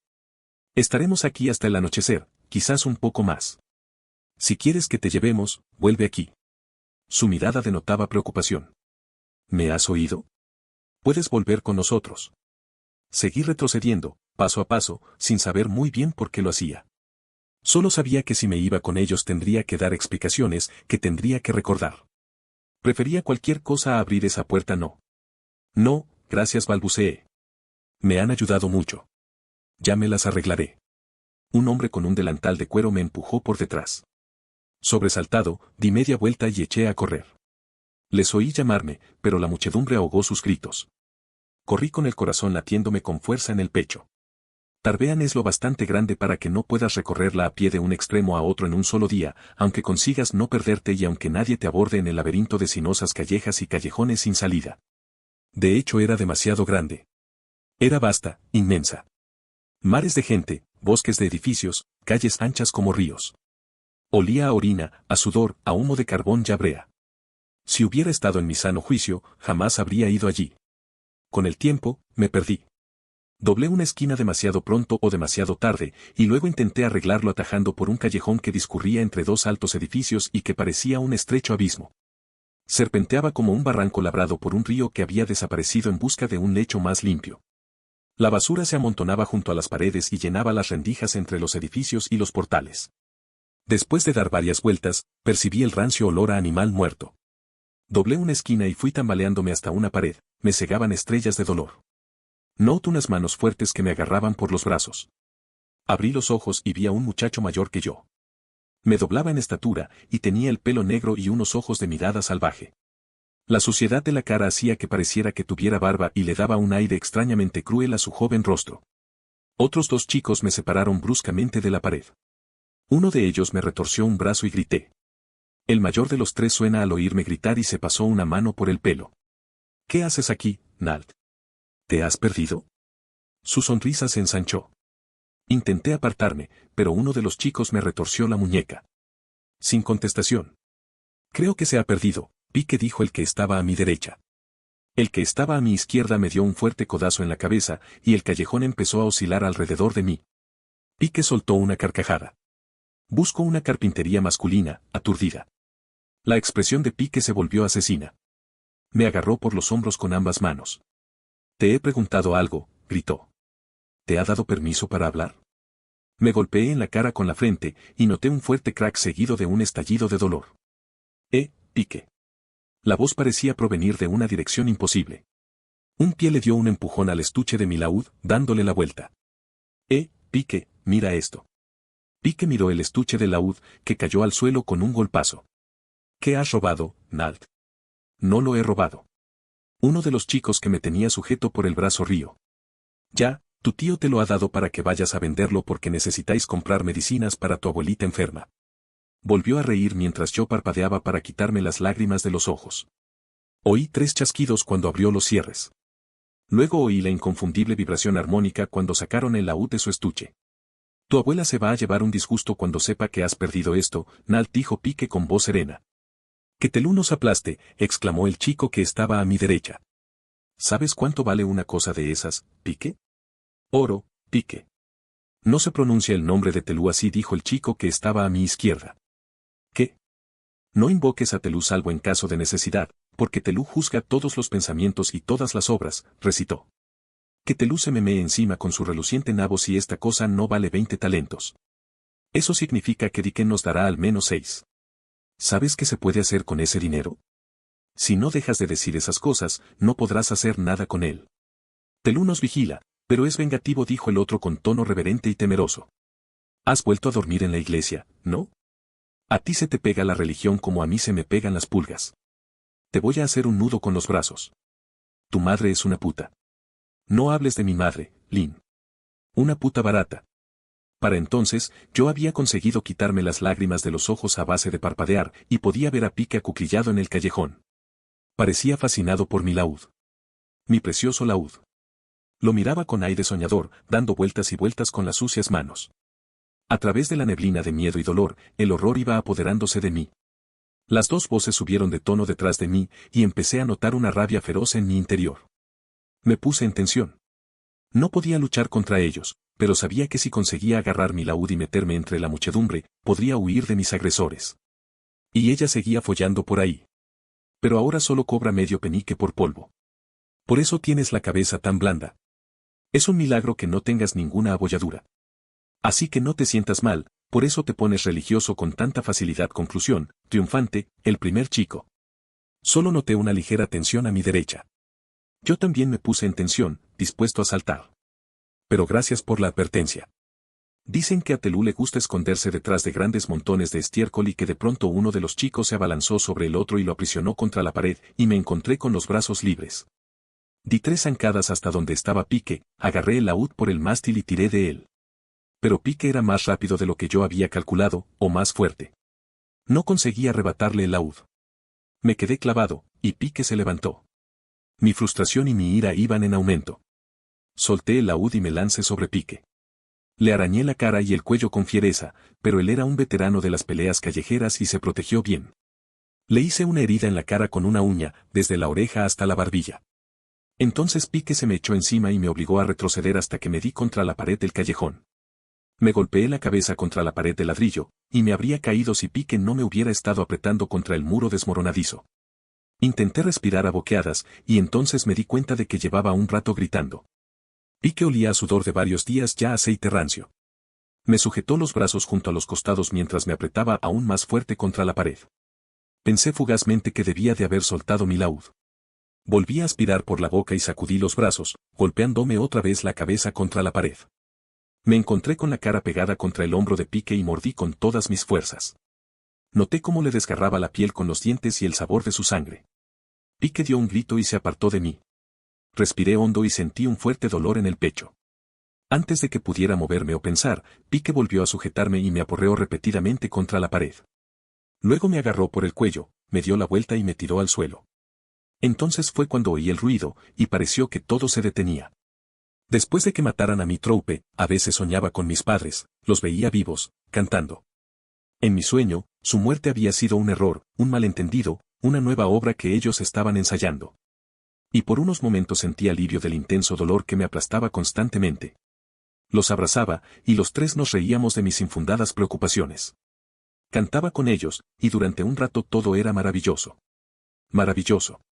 De pronto despertaba, y me encontraba solo en la oscuridad, junto a la charca del bosque. ¿Qué hacía allí? ¿Dónde estaban mis padres? Entonces lo recordaba todo, y era como si se me abría una herida. Mis padres habían muerto y yo estaba terriblemente solo. Y ese gran peso que por unos instantes se había aligerado volvió a aplastarme, peor que antes, porque no estaba prevenido. Me tumbaba boca arriba y contemplaba la oscuridad, me dolía el pecho y me costaba respirar, y en el fondo sabía que nunca, jamás, nada volvería a ser como antes. Cuando Pique me tiró al suelo, yo tenía el cuerpo tan entumecido que casi no noté cómo aplastaba el laúd de mi padre. El ruido que hizo fue como un sueño que se desvanece y volvió a producirme ese asfixiante dolor en el pecho. Miré alrededor y vi a Pique respirando con dificultad y con la mano en un hombro. Uno de los chicos estaba arrodillado sobre el pecho del otro. Ya no peleaban, ambos me miraban, perplejos. Me miré las manos, ensangrentadas y con astillas de madera clavadas. Ese cerdo me ha mordido, dijo Pique en voz baja, como si no pudiera creer lo que había pasado. Suéltame, dijo el chico que estaba tumbado en el suelo. Ya te dije que no debías decir esas cosas. Mira qué ha pasado. Pique tenía el rostro crujiente y muy colorado. Me ha mordido, gritó, y me dio una fuerte patada dirigida a la cabeza. Intenté apartarme sin estropear aún más el laúd. La patada me alcanzó en un riñón y me obligó a revolcarme de nuevo sobre los restos del instrumento, que se astilló aún más. ¿Has visto lo que pasa cuando te burlas de Telú? Para allá con Telú. Sal de encima y recoge esa cosa. Quizás Dicken todavía nos dé algo por él. Mira lo que has hecho. Siguió abronando Pac. Me dio una patada en el costado que casi me dio la vuelta. Los bordes de mi campo visión empezaron a oscurecerse. Casi lo agradecí, porque era una distracción. Pero el otro dolor, más intenso, seguía allí, intacto. Cerré las manos ensangrentadas y formé 2 puños doloridos. Las clavijas están enteras. Son de plata. Seguro que nos dan algo por ellas. Pique volvió a llevar un pastel hacia atrás. Intenté levantar las manos para parar el golpe, pero mis brazos se limitaron a temblar y Pique me alcanzó en el estómago. Coge ese trozo de ahí, Pique. Lucio. Pique me dio otra patada en el estómago y vomité un poco en los adoquines. Quietos. Guardia. Era una voz diferente. Hubo un momento de silencio, seguido de un correteo. Unos segundos más tarde, unas pesadas botas pasaron a mi lado y se perdieron a lo lejos. Recuerdo el dolor en el pecho. Me desmayé. Al despertar noté que alguien me vaciaba los bolsillos. Intenté sin éxito abrir los ojos. Oí una voz que murmuraba, ¿esto es toda mi recompensa por salvarte la vida? ¿Un cobre y un par de arditas? ¿Cerveza para una noche? Maldito desgraciado. El tipo tosió, y me llegó una vaharada que olía a licor rancio. ¡Qué manera de gritar! Si no hubieras gritado como una chica no habría venido corriendo. Intenté decir algo, pero solo logré emitir un gemido. Bueno, estás vivo. Ya es algo, supongo.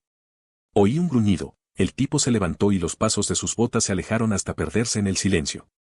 Al cabo de un rato conseguí abrir los ojos. Veía borroso y notaba la nariz más grande que el resto de la cabeza. Me la palpé y comprobé que estaba rota. Recordé lo que me había enseñado Ben, me sujeté la nariz poniendo una mano a cada lado y la retorcí con fuerza hasta ponerla en su sitio. Apreté los dientes y contuve un grito de dolor, los ojos se me llenaron de lágrimas. Parpadeé y me tranquilicé al ver la calle, menos borrosa que hacía un rato.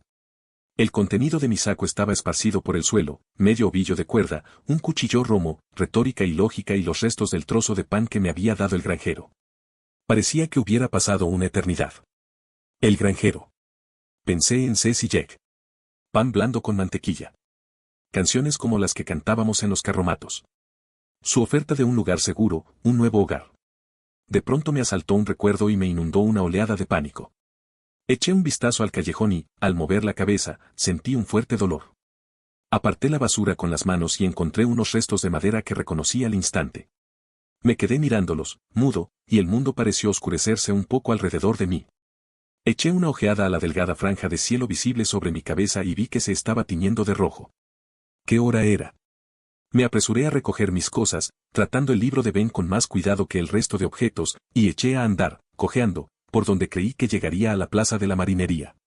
Cuando encontré la plaza, la última luz del ocaso ya había desaparecido del cielo. Unos cuantos carros circulaban lentamente entre los compradores rezagados. Desesperado, fui de una esquina a otra de la plaza, buscando al anciano granjero que me había llevado hasta allí. Buscando una de esas feas y nudosas calabazas.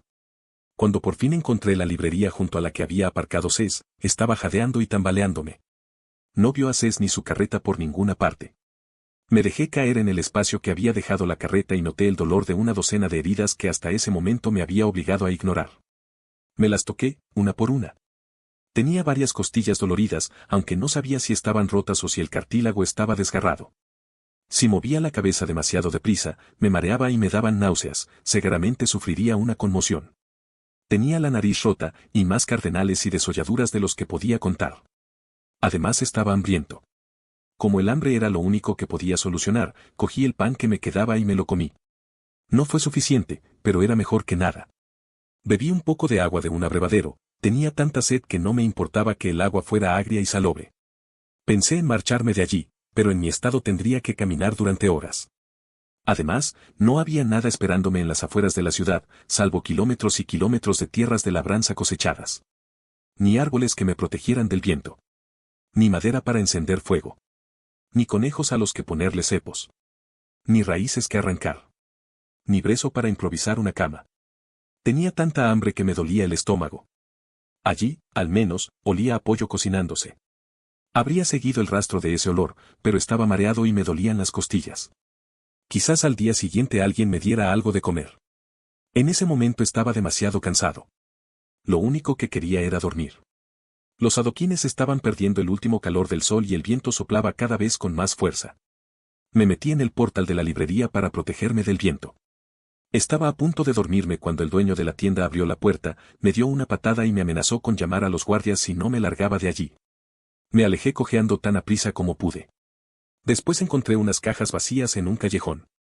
Me acurruqué detrás de ellas, magullado y exhausto. Cerré los ojos e intenté no recordar lo que era caliente dormir y con el estómago lleno, rodeado de gente que te quería. Esa fue la primera noche de los casi 3 años que pasó en Tarbean. 21 sótano, pan y cubo. Si hubiera comido algo podría decir que era pasada la hora de comer. Estaba mendigando en la Rambla del Comercio. Hasta ese momento había conseguido 2 patadas, de un guardia y de un mercenario, 3 empujones, de 2 carromateros y de un marinero, una original maldición relativa a una inverosímil configuración anatómica, también del marinero, y una rociada de babas de un repugnante anciano de ocupación indeterminada. Y una ardita de hierro. Aunque eso lo atribuí más a las leyes de la probabilidad que a la bondad humana. Hasta un cerdo ciego encuentra una bellata de vez en cuando. Llevaba casi un mes viviendo en Tarbean, y el día anterior había probado por primera vez que tal se me daba robar. Fue una experiencia muy desalentadora.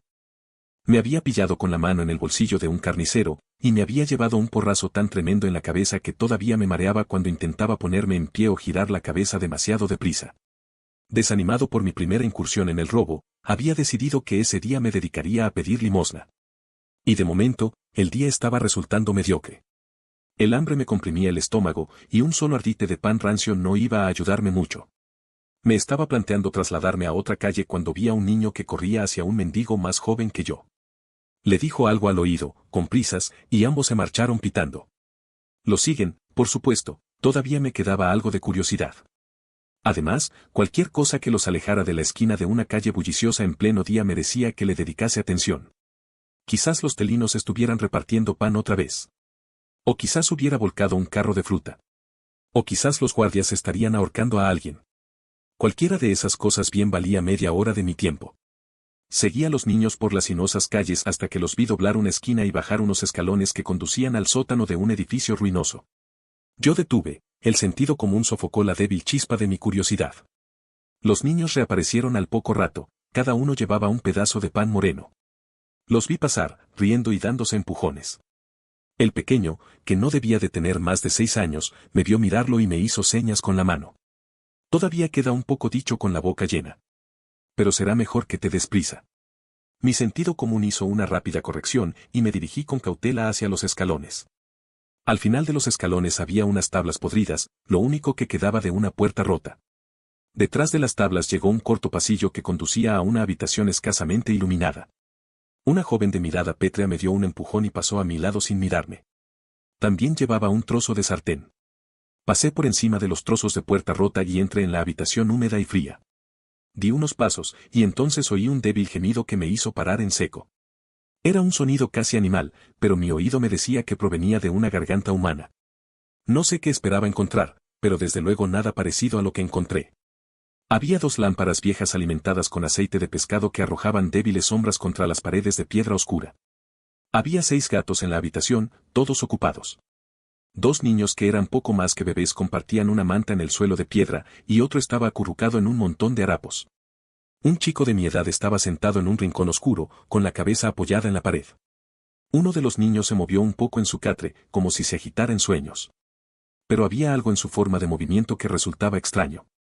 Era un movimiento forzado, demasiado tenso. Me acerqué y vi que el crío estaba atado al catre. Todos lo estaban.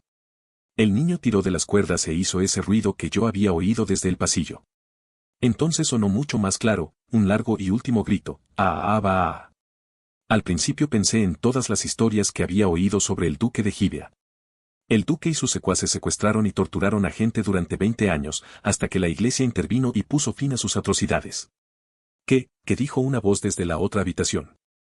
Era una voz con una inflexión extraña, como si en realidad no estuviera formulando una pregunta. El niño del catre tiró de las cuerdas. ¡Abe! Un hombre entró por el umbral limpiando las manos en la parte delantera de una túnica andrajosa.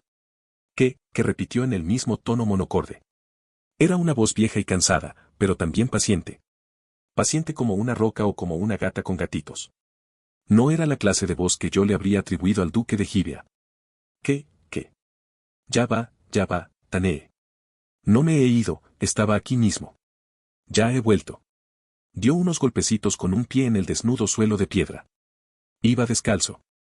Note cómo la tensión se vaciaba lentamente de mi cuerpo. Fuera lo que fuese lo que estaba pasando allí, no parecía tan siniestro como había pensado al principio. Al ver aparecer a aquel hombre, el niño dejó de tirar de las cuerdas.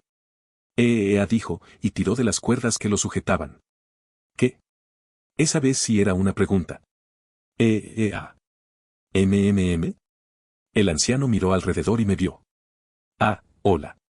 Volví a mirar al niño que estaba en el catre. ¿Qué despabilado estás hoy? Tanee me ha llamado para que vea que tenemos visita. Tanee compuso una macabra sonrisa y dio un sonido graznido. El sonido que emitió no se parecía en nada a aquel lastimero gemido, era evidente que estaba riendo. El anciano se volvió hacia mí y dijo, no te reconozco. ¿Habías estado aquí antes? Negué con la cabeza. Bueno, tengo un poco de pan de hace solo 2 días. Si me llenas un cubo de agua, puedes llevarte todo el pan que puedas comerte. Me miré. ¿Te parece bien? Asentí.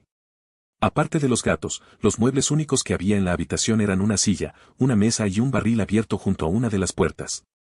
Encima de la mesa había amontonadas 4 grandes hogazas de pan. El anciano también se acercó, y luego empezó a avanzar con cuidado hacia la silla. Andaba con cautela, como si le dolieran los pies al pisar. Llegó a la silla, se sentó y señaló el barril que estaba junto a la puerta. Detrás de la puerta hay una bomba y un cubo. No hace falta que corras, no es ninguna carrera. Mientras hablaba, cruzó distraídamente las piernas y empezó a frotarse un pie. Mala circulación, pensó una parte de mi mente que llevaba tiempo sin utilizar. Riesgo de infección y molestias considerables. Debería tener los pies y las piernas en alto, darse masajes y bañarlos en una infusión caliente de corteza de salsa, alcanfor y arrurús. No llenes demasiado el cubo. No quiero que te lastimes ni que te mojes. Aquí abajo ya hay bastante humedad. Puso el pie en el suelo y se agachó para coger en brazos a uno de los bebés que empezaba a moverse, inquieto, en la manta. Mientras llenaba el barril, yo miraba de reojo al anciano. Tenía el pelo gris, pero a pesar de eso, y de sus andares lentos y comedidos, vi que no era muy viejo. Tendría unos 40 años, quizás menos. Llevaba una túnica larga, remendada hasta tal punto que no se distinguían la forma ni el color originales. Aunque iba casi tan harapiento como yo, iba más limpio. Lo cual no quiere decir que fuera precisamente limpio, sino más limpio que yo. Ninguna era difícil. Se llamaba trapis. La túnica remendada era la única prenda que tenía. Pasaba casi todas las horas del día en aquel húmedo sótano cuidando a los desesperados que no le importaban a nadie más. La mayoría eran niños. Algunos, como Tanee, tenían que estar atados para que no se lastimaran ni se cayeran de la cama. Otros, como Jaspín, que había enloquecido 2 años atrás, tenían que estar atados para que no lastimaran a los demás. Paralíticos, tullidos, catatónicos, espásticos, Trapis los cuidaba a todos con la misma infinita paciencia. Jamás le oí quejarse de nada, ni siquiera de sus pies descalzos, que estaban siempre hinchados y que debían de producirle un dolor constante. Nos ofrecía a los niños toda la ayuda que podía, un poco de comida cuando la tenía. A cambio, nosotros le llevábamos agua, le fregábamos el suelo, le hacíamos encargos y cogíamos a los bebés en brazos para que no lloraran. Hacíamos todo lo que nos pedía, y cuando no había comida, al menos siempre había un poco de agua, una sonrisa cansada y alguien que nos miraba como si fuéramos humanos y no animales vestidos con harapos. A veces daba la impresión de que Trapis se encargaba él solo de todas las criaturas desesperadas de aquella zona de Tarbean. Nosotros, a cambio, lo queríamos con una ferocidad de que solo son capaces los animales. Si alguien le hubiera levantado una mano a Trapis, un centenar de niños enfurecidos lo habrían hecho trizas en medio de la calle. Esos primeros meses fui con frecuencia a su sótano, y luego cada vez menos. Trappist y Tané eran buenos compañeros. Ninguno de nosotros sintió la necesidad de hablar demasiado, y eso me gustó. Pero los otros niños de la calle me ponían muy nervioso, así que solo iba por allí cuando estaba desesperado y necesitaba ayuda o cuando tenía algo que compartir. Pese a que casi nunca estaba allí, era agradable saber que había un sitio en la ciudad donde no me darían patadas, no me perseguirían ni me escupidarían. Saber que existían Trappist y su sótano me ayudaba cuando estaba solo en los tejados. Era casi como un hogar al que siempre podías regresar. Casi. 22 tiempo de demonios. Esos primeros meses en Tarbean aprendí muchas cosas. Aprendí que posadas y que restaurantes tiraban la mejor comida, y lo podrida que tenía que estar la comida para ponerte enfermo si te la comías. Aprendí que el complejo de edificios, cercado por una tapia, que había cerca de los muelles era el templo de Telú. A veces los telinos nos daban pan, pero antes de coger nuestra hogaza teníamos que rezar unas oraciones. No me importaba, era más fácil que mendigar.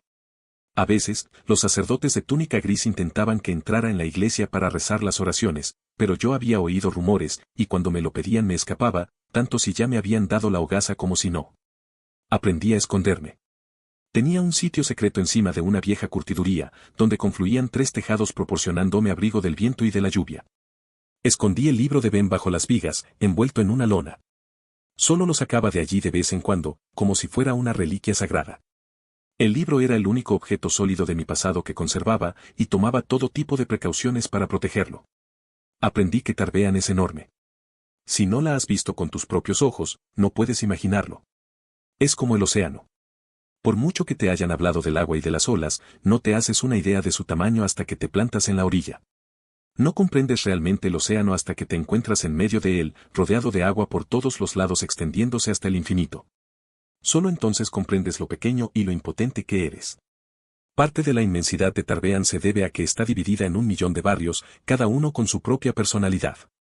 El Conejal, arrieros, lavanderas, centro, cererías, toneleros, el puerto, la brea, sastrerías. Podías pasar una vida entera en Tarbean sin llegar a conocer todos sus barrios. Sin embargo, a efectos prácticos Tarbean tenía 2 sectores, la ribera y la colina. En la ribera vivían los pobres, mendigos, ladrones y prostitutas. En la colina vivían los ricos, abogados, políticos y cortesanos. Llevaba 2 meses en Tarbean cuando se me ocurrió probar suerte en la colina. El invierno se había apoderado con firmeza de la ciudad y las fiestas del solsticio de invierno hacían que las calles fueran más peligrosas que de costumbre. Eso me sorprendió. Todos los inviernos, desde que yo tenía uso de razón, nuestra troupe había organizado las fiestas del solsticio de invierno en algún pueblo. Disfrazados con máscaras de demonios, aterrorizábamos a los habitantes durante los 7 días del gran duelo, para gran regocijo de todos. Mi padre estaba tan convincente interpretando a Encanis que parecía que lo hubiéramos conjurado. Lo más importante es que dábamos miedo y al mismo tiempo teníamos cuidado. Nadie resultó jamás herido cuando nuestra troupe se encargaba de los festejos. Pero en Tarbean era diferente. Bueno, los elementos de la fiesta eran los mismos. Había hombres con máscaras de demonio pintadas con colores chillones merodeando por la ciudad y haciendo trastadas. También estaba Encanis, con la máscara negra tradicional y causando problemas más graves. Y aunque yo no lo había visto, estaba seguro de que Telú, con su máscara plateada, debía de rondar por los barrios más ricos interpretando su papel. Como digo, los elementos de la fiesta eran los mismos. Pero la forma de interpretar esos personajes era diferente. Para empezar, Tarbean era demasiado grande para que una sola troupe aportara suficientes demonios. 100 de troops no habrían sido suficientes. Así que en lugar de pagar a profesionales, que era lo más sensato y lo más seguro, las iglesias de Tarbean optaban por vender máscaras de demonio, lo que resultaba más lucrativo. Por eso, el primer día del gran duelo, 10.000 demonios andaban sueltos por la ciudad. 10.000 demonios aficionados, con licencia para hacer cualquier trastada que se les ocurriera. Podría parecer que esa era una situación ideal de la que un joven ladrón sabría aprovecharse, pero en realidad era todo lo contrario. Los demonios eran siempre de la ribera. Y aunque la mayoría se comportaban correctamente, y huían al oír el nombre de Telú y mantenían sus diabluras dentro de unos límites razonables, muchos no lo hacían. Los primeros días del gran duelo eran peligrosos, y yo pasaba la mayor parte del tiempo evitando correr riesgos. Pero al acercarse al solsticio, las cosas se calmaron. El número de demonios fue disminuyendo gradualmente, porque la gente perdía sus máscaras o se cansaba del juego. Telú también contribuyó a eliminar a unos cuantos, pero con máscara plateada o sin ella, estaba solo, y no habría podido cubrir toda Tarbean en solo 7 días. Escogí el último día del gran duelo para ir a la colina. El día del solsticio de invierno la gente siempre está de muy buen humor y eso se traduce en buenas limosnas. Además, como el número de demonios había disminuido considerablemente, ya no era tan peligroso andar por la calle. Me puse en marcha a primera hora de la tarde, estaba hambriento, porque no había podido robar nada de pan. Recuerdo que me sentí vagamente emocionado.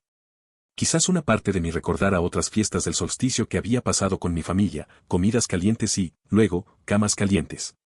Quizás me hubiera afectado el olor de las ramas que la gente amontonaba ya las que después prendía fuego para celebrar el triunfo de Telú. Ese día aprendí dos cosas. Aprendí por qué los mendigos no salen de la ribera y aprendí que, diga lo que diga la iglesia, el solsticio es el tiempo de los demonios. Salí de un callejón y, de inmediato, noté lo diferente que era la atmósfera en aquella zona de la ciudad. En la ribera, los comerciantes abordaron a la gente por la calle y la engatusaban con la esperanza de hacerla entrar en sus tiendas. Si no lo conseguían, no les importaba ponerse belicosos, maldecían e incluso intimidaban a los transeúntes. En la colina, los tenderos se retorcían las manos con nerviosismo. Saludaban con la cabeza, se contenían y se mostraban indefectiblemente corteses. Nunca elevaban la voz. Después de la cruda realidad de la ribera, tuve la impresión de haber entrado en un baile elegante. Todo el mundo llevaba ropa nueva. Todo el mundo iba limpio y parecía estar participando en una especie de compleja danza social. Pero también en la colina había sombras. Eché un vistazo a la calle y vi a un par de hombres escondidos en el callejón, enfrente de mí. Llevaban unas bonitas máscaras de color rojo sangre, realmente fieras. Una tenía la boca abierta, y la otra sonreía mostrando unos dientes blancos y afilados. Ambos llevaban la tradicional túnica negra con capucha, y eso me pareció bien. En la ribera, muchos demonios no se molestaban en ponerse el disfraz adecuado. La pareja de demonios empezó a seguir a una pareja bien vestida que paseaba tranquilamente por la calle, cogida del brazo. Los demonios lo siguieron con cautela durante unos 30 metros, entonces uno de ellos le arrancó el sombrero al caballero y lo lanzó a un montón de nieve cercano. El otro abrazó bruscamente a la mujer y la levantó del suelo. La mujer se relajó mientras su acompañante, muy desconcertado, forcejeaba con los demonios que intentaban arrebatarle el bastón. Afortunadamente, la mujer no perdió la compostura. Teos. Teus, gritó. Teus Antausaea. Al oír el nombre de Telú, las dos figuras enmascaradas se acobardaron, dieron media vuelta y echaron a correr. Todos aplaudieron. Un tendero ayudó al caballero a recuperar su sombrero. Me sorprendió mucho lo civilizado que resultaba todo. Por lo visto, en aquella parte de la ciudad hasta los demonios eran educados. Envalentonado por lo que acababa de ver, observado a la multitud, buscando a mis mejores candidatos. Me acerqué a una joven. Llevaba un vestido de color azul pastel y un chal de piel blanca. Tenía el cabello rubio y largo, con rizos alrededor de la cara. Me acerqué a ella, y la mujer me miró y se detuvo. Le oí dar un grito ahogado de sorpresa al mismo tiempo que se llevaba una mano a la boca. ¿Unos peniques, señora? Extendí una mano y la hice temblar un poco. La voz también me temblaba. Por favor. Intenté parecer tan insignificante y desesperado como me sentía, arrastrando los pies sobre la fina capa de nieve gris. Pobrecillo mío, dijo la mujer con un hilo de voz. Rebuscó en su bolso, sin poder o sin querer quitarme los ojos de encima. Pasados unos instantes, miró en su bolso y extrajo algo de él. Cuando me dobló los dedos alrededor del objeto, noté el frío y tranquilizador peso de una moneda. Gracias, señora, dije automáticamente. Miré un momento y atisbé un destello de plata entre mis dedos. Abrí la mano y vi un penique de plata. Un penique de plata enterito. Abrí la boca. Un penique de plata equivalía a 10 peniques de cobre, o a 50 peniques de hierro. Es más, equivalía a tener el estómago lleno todas las noches durante medio mes. Con un penique de hierro, podría dormir en el suelo en el ojo rojo, con 2, podría dormir frente a la chimenea, junto a las brasas. Podría comprarme una manta y esconderla en los tejados, y calentarme con ella todo el invierno. Miré a la mujer, que seguía contemplándome con gesto compasivo. Ella no podía saber todo lo que había puesto al alcance de mi mano con lo que acababa de hacer. Gracias, señora, dije con la voz quebrada. Recordé una de las cosas que decíamos cuando vivíamos en la troupe, que todas sus historias sean alegres, y que todos sus caminos sean cortos y llanos. Ella me disgustó, y quizás me habría dicho algo, pero noté una sensación extraña en la nuca. Alguien me estaba observando. Cuando vives en la calle, o desarrollas una sensibilidad especial para detectar ciertas cosas, o tu vida está condenada a ser breve y desgraciada. Giré la cabeza y vi a un tendero que hablaba con un guardia y que me señalaba. No era un guardia como los de la ribera. Iba erguido y bien afeitado. Llevaba un jubón de cuero negro con tachones, e iba provisto de un garrote forrado de latón, tan largo como su brazo. Alcancé a oír parte de lo que le estaba diciendo el tierno. Clientes. ¿Quién va a comprar chocolates? Y me señaló otra vez y dijo algo que no oí. Le paga. Eso es. Quizás debería mencionar. El guardia giró la cabeza y miró hacia donde estaba yo. Le vi los ojos. Me di la vuelta y eché a correr. Me metí en el primer callejón que encontré, las finas suelas de mis zapatos resbalaban por la delgada capa de nieve que cubría el suelo. Oí las pesadas botas del guardia pisando detrás de mí, me metí por otro callejón que salía del primero. Me ardía el pecho. Buscaba un sitio por donde meterme, un sitio donde escabullirme. Pero no conocía esa parte de la ciudad. No había montones de desperdicios donde esconderme, ni edificios en ruinas por los que trepar. Not como la grava, fría y afilada, cortaba la suela de uno de mis zapatos. Seguí corriendo, pese a notar un fuerte dolor en el pie. Doblé 3 esquinas y fui a dar a un callejón sin salida. Estaba trepando por una de las paredes cuando noté una mano que se cerraba alrededor de mi tobillo y tiraba de mí hacia abajo. Me golpeé la cabeza contra los adoquines y todo empezó a darme vueltas. El guardia me levantó del suelo sujetándome por el pelo y por una muñeca. Te crees muy listo, ¿verdad?, dijo jadeando y echándome el aliento en la cara. Olía a cuero y a sudor. Ya eres mayorcito, deberías saber que no debes correr. Me zarandeó bruscamente y me retorció el pelo. Grité mientras el callejón oscilaba alrededor de mí. El guardia me ayudó contra una pared. Y deberías saber que no puedes venir a la colina. Siguió zarandeándome. ¿Estás desnudo, chico? No, dije, medio atontado, mientras tocaba la fría pared con la mano que tenía libre. No, mi respuesta lo enfureció. No, dijo con rabia. Me has hecho quedar mal, chico. Podrían amonestarme. Si no estás mudo, debes de ser que necesitas una lección. Me levanté y me tiré. Me golpeé el codo contra el suelo y se me quedó el brazo insensible. Sin querer, abrí la mano con que aferraba un mes de comida, mantas calientes y zapatos secos. Un valioso objeto salió despedido y fue a parar al suelo con un breve tintineo. Apenas lo noté. El aire produjo un zumbido e, inmediatamente después, el garrote del guardia se estrelló contra mi pierna. El tipo me gruñó, no vuelvas a la colina, ¿entendido? Volvió a pegarme con el garrote, esa vez entre los omoplatos. Los hijos de puta como tú no podéis pasar de la calle del barbecho. ¿Entendido? Me dio un revés en la cara, noté el sabor de la sangre y mi cabeza rebotó en los adoquines cubiertos de nieve. Me hice un ovillo mientras el guardia me decía entre dientes, y yo trabajo en la calle del Molino y en el mercado del Molino, así que no vuelvas más por aquí. Enfatizó cada palabra con un golpe de garrote. ¿Me ha entendido? Me quedé allí tendido, temblando sobre la nieve revuelta, confiando en que todo hubiera terminado y en que el guardia se marchara. ¿Entendido? Me dio una patada en el estómago y noté que se rompía algo dentro de mí. Di un grito, y debí de farfullar algo. Al ver que no me levantaba, el guardia me dio otra patada y se marchó. Creo que me desmayé, o al menos me quedó aturdido. Cuando por fin recobré los sentidos, estaba anocheciendo. Estaba muerto de frío. Me arrastré por la nieve fangosa y por la basura húmeda buscando a tientas el penique de plata, tenía los dedos tan entumecidos por el frío que apenas podía moverlos. Tenía un ojo hinchado, no podía separar del todo los párpados y sangre en la boca, pero siguió buscando hasta que la luz del anochecer se extinguió por completo. Aunque el callejón estaba negro como boca de lobo, siguió quitando la nieve con las manos. En el fondo, sabía que tenía los dedos tan ateridos que, aunque tuviera la suerte de tocar la moneda, no la notaría. Me apoyé en la pared para levantarme y me puse a andar. El pie que me había lastimado me impidió avanzar deprisa. El dolor me atenazaba la pierna con cada paso que daba, e intenté utilizar la pared como muleta para no apoyar tanto peso en ella. Llegué a la ribera, la parte de la ciudad donde me sentí más en mi casa. Tenía el pie agarrotado e insensible a causa del frío, y aunque eso preocupaba a mi parte más racional, mi parte más pragmática se alegraba de que al menos hubiera una parte del cuerpo que no me doliera. Mi escondite estaba a varios kilómetros y la cojera me obligaba a avanzar muy despacio. Debí de caerme. No lo recuerdo, pero sí recuerdo estar tendido sobre la nieve y darme cuenta de lo encantador y cómodo que estaba. Noté que el sueño me cubría poco a poco como una gruesa manta, como la muerte.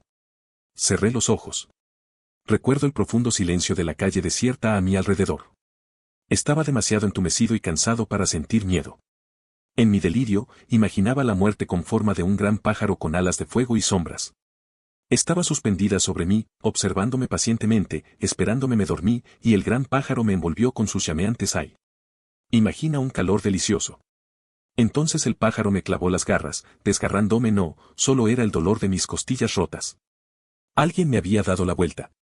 Adormilado, abrí un ojo y vi a un demonio inclinado sobre mí. En mi estado de credulidad y confusión, la visión de aquella figura con máscara de demonio me sobresaltó y me hizo despertar del todo. El tentador calor que sentido había unos momentos antes se desvaneció, dejándome el cuerpo flojo y sin fuerzas. Sí lo es. Ya te lo he dicho. Hay un niño tendido en la nieve. El demonio me levantó del suelo. Ya despierto, me fijé en que la máscara era completamente negra. Era Encanis, el señor de los demonios. Me levanté del suelo y empezó a sacudirme la nieve que me cubría. Con mi ojo bueno vi otra figura con una máscara de color verde pálido. Vamos, dijo ese otro demonio con apremio, su voz, femenina, resonaba detrás de la hilera de puntiagudos dientes. Encanis no le hizo caso. ¿Estás bien?, pregunté. No supe qué responder, así que me concentré en conservar el equilibrio mientras el hombre seguía sacudiéndome la nieve con la manga de su túnica negra. Oí el sonido de cornetas a lo lejos. El demonio de la máscara verde miró con nerviosismo hacia el final de la calle. Si nos alcanzan, estamos perdidos, dijo entre dientes. Encanis me quitó la nieve del pelo con sus dedos enguantados, entonces hizo una pausa y se inclinó un poco más para examinarme la cara. Yo no lograba enfocar su máscara negra. Por el cuerpo de Dios, Holly, a este chico le han dado una paliza tremenda. Y el día del solsticio, nada menos. Guardia, conseguí decir con voz ronca, y volvió a notar el sabor de la sangre.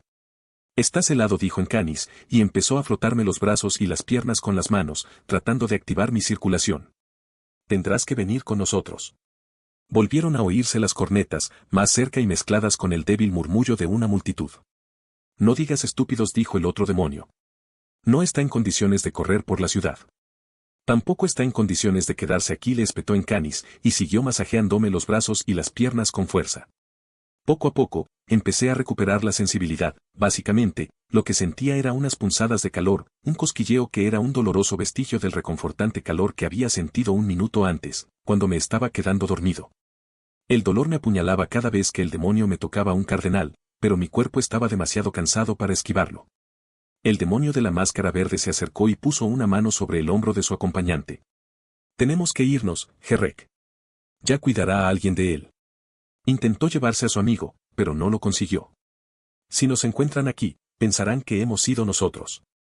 El hombre de la máscara negra soltó una palabrota, luego avanzó y empezó a rebuscar debajo de su túnica. No vuelvas a tumbarte, me dijo con tono apremiante. Y métete en algún sitio donde puedas calentarte.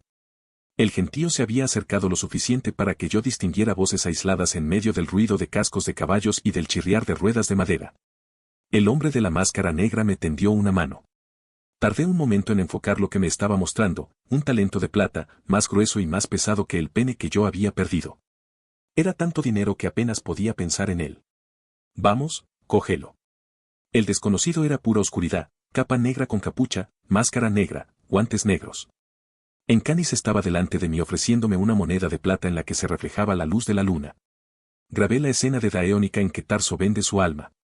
Cogí el talento, pero tenía la mano tan entumecida que no lo notaba. Tuve que mirarme la mano para asegurarme de que mis dedos lo sujetan. Imaginé que sentí un calor extendiéndose por mi brazo, y me sentí fortalecido. Sonreí al desconocido de la máscara negra. Quédate también mis guantes. Se los quitó y me los puso contra el pecho. Entonces la mujer de la máscara verde se llevó a mi benefactor antes de que yo pudiera darle las gracias. Los vi marchar. Sus túnicas oscuras les hacían parecer fragmentos de sombras contra los oscuros colores de las calles de Tarbean iluminadas por la luna. Ni siquiera había transcurrido un minuto cuando vi aparecer la antorcha de los festejos, que doblaba la esquina y venía hacia mí. Las voces de un centenario de hombres y mujeres que cantaban y gritaban se me echaron encima como olas. Me aparté hasta que noté que mi espalda se apoyaba contra la pared, fui deslizándome débilmente hasta encontrar un portal. Observé a la multitud desde el rincón del portal. La gente pasaba gritando y riendo. Telú, alto y orgulloso, iba en la parte de atrás de un carro tirado por 4 caballos blancos. Su máscara, plateada, relucía bajo la luz de la antorcha. Vestía una túnica blanca inmaculada, con ribetes de piel en el cuello y en los puños. Unos sacerdotes de túnicas grises iban a pie, junto al carro, haciendo sonar campanillas y recitando oraciones. Muchos llevaban las gruesas cadenas de hierro de los sacerdotes penitentes. Los sonidos de las voces y las campanillas, de los rezos y las cadenas se mezclan hasta formar una especie de música. Todos miraban a Telú. Nadie me vio, pues estaba bien protegida por la oscuridad del portal.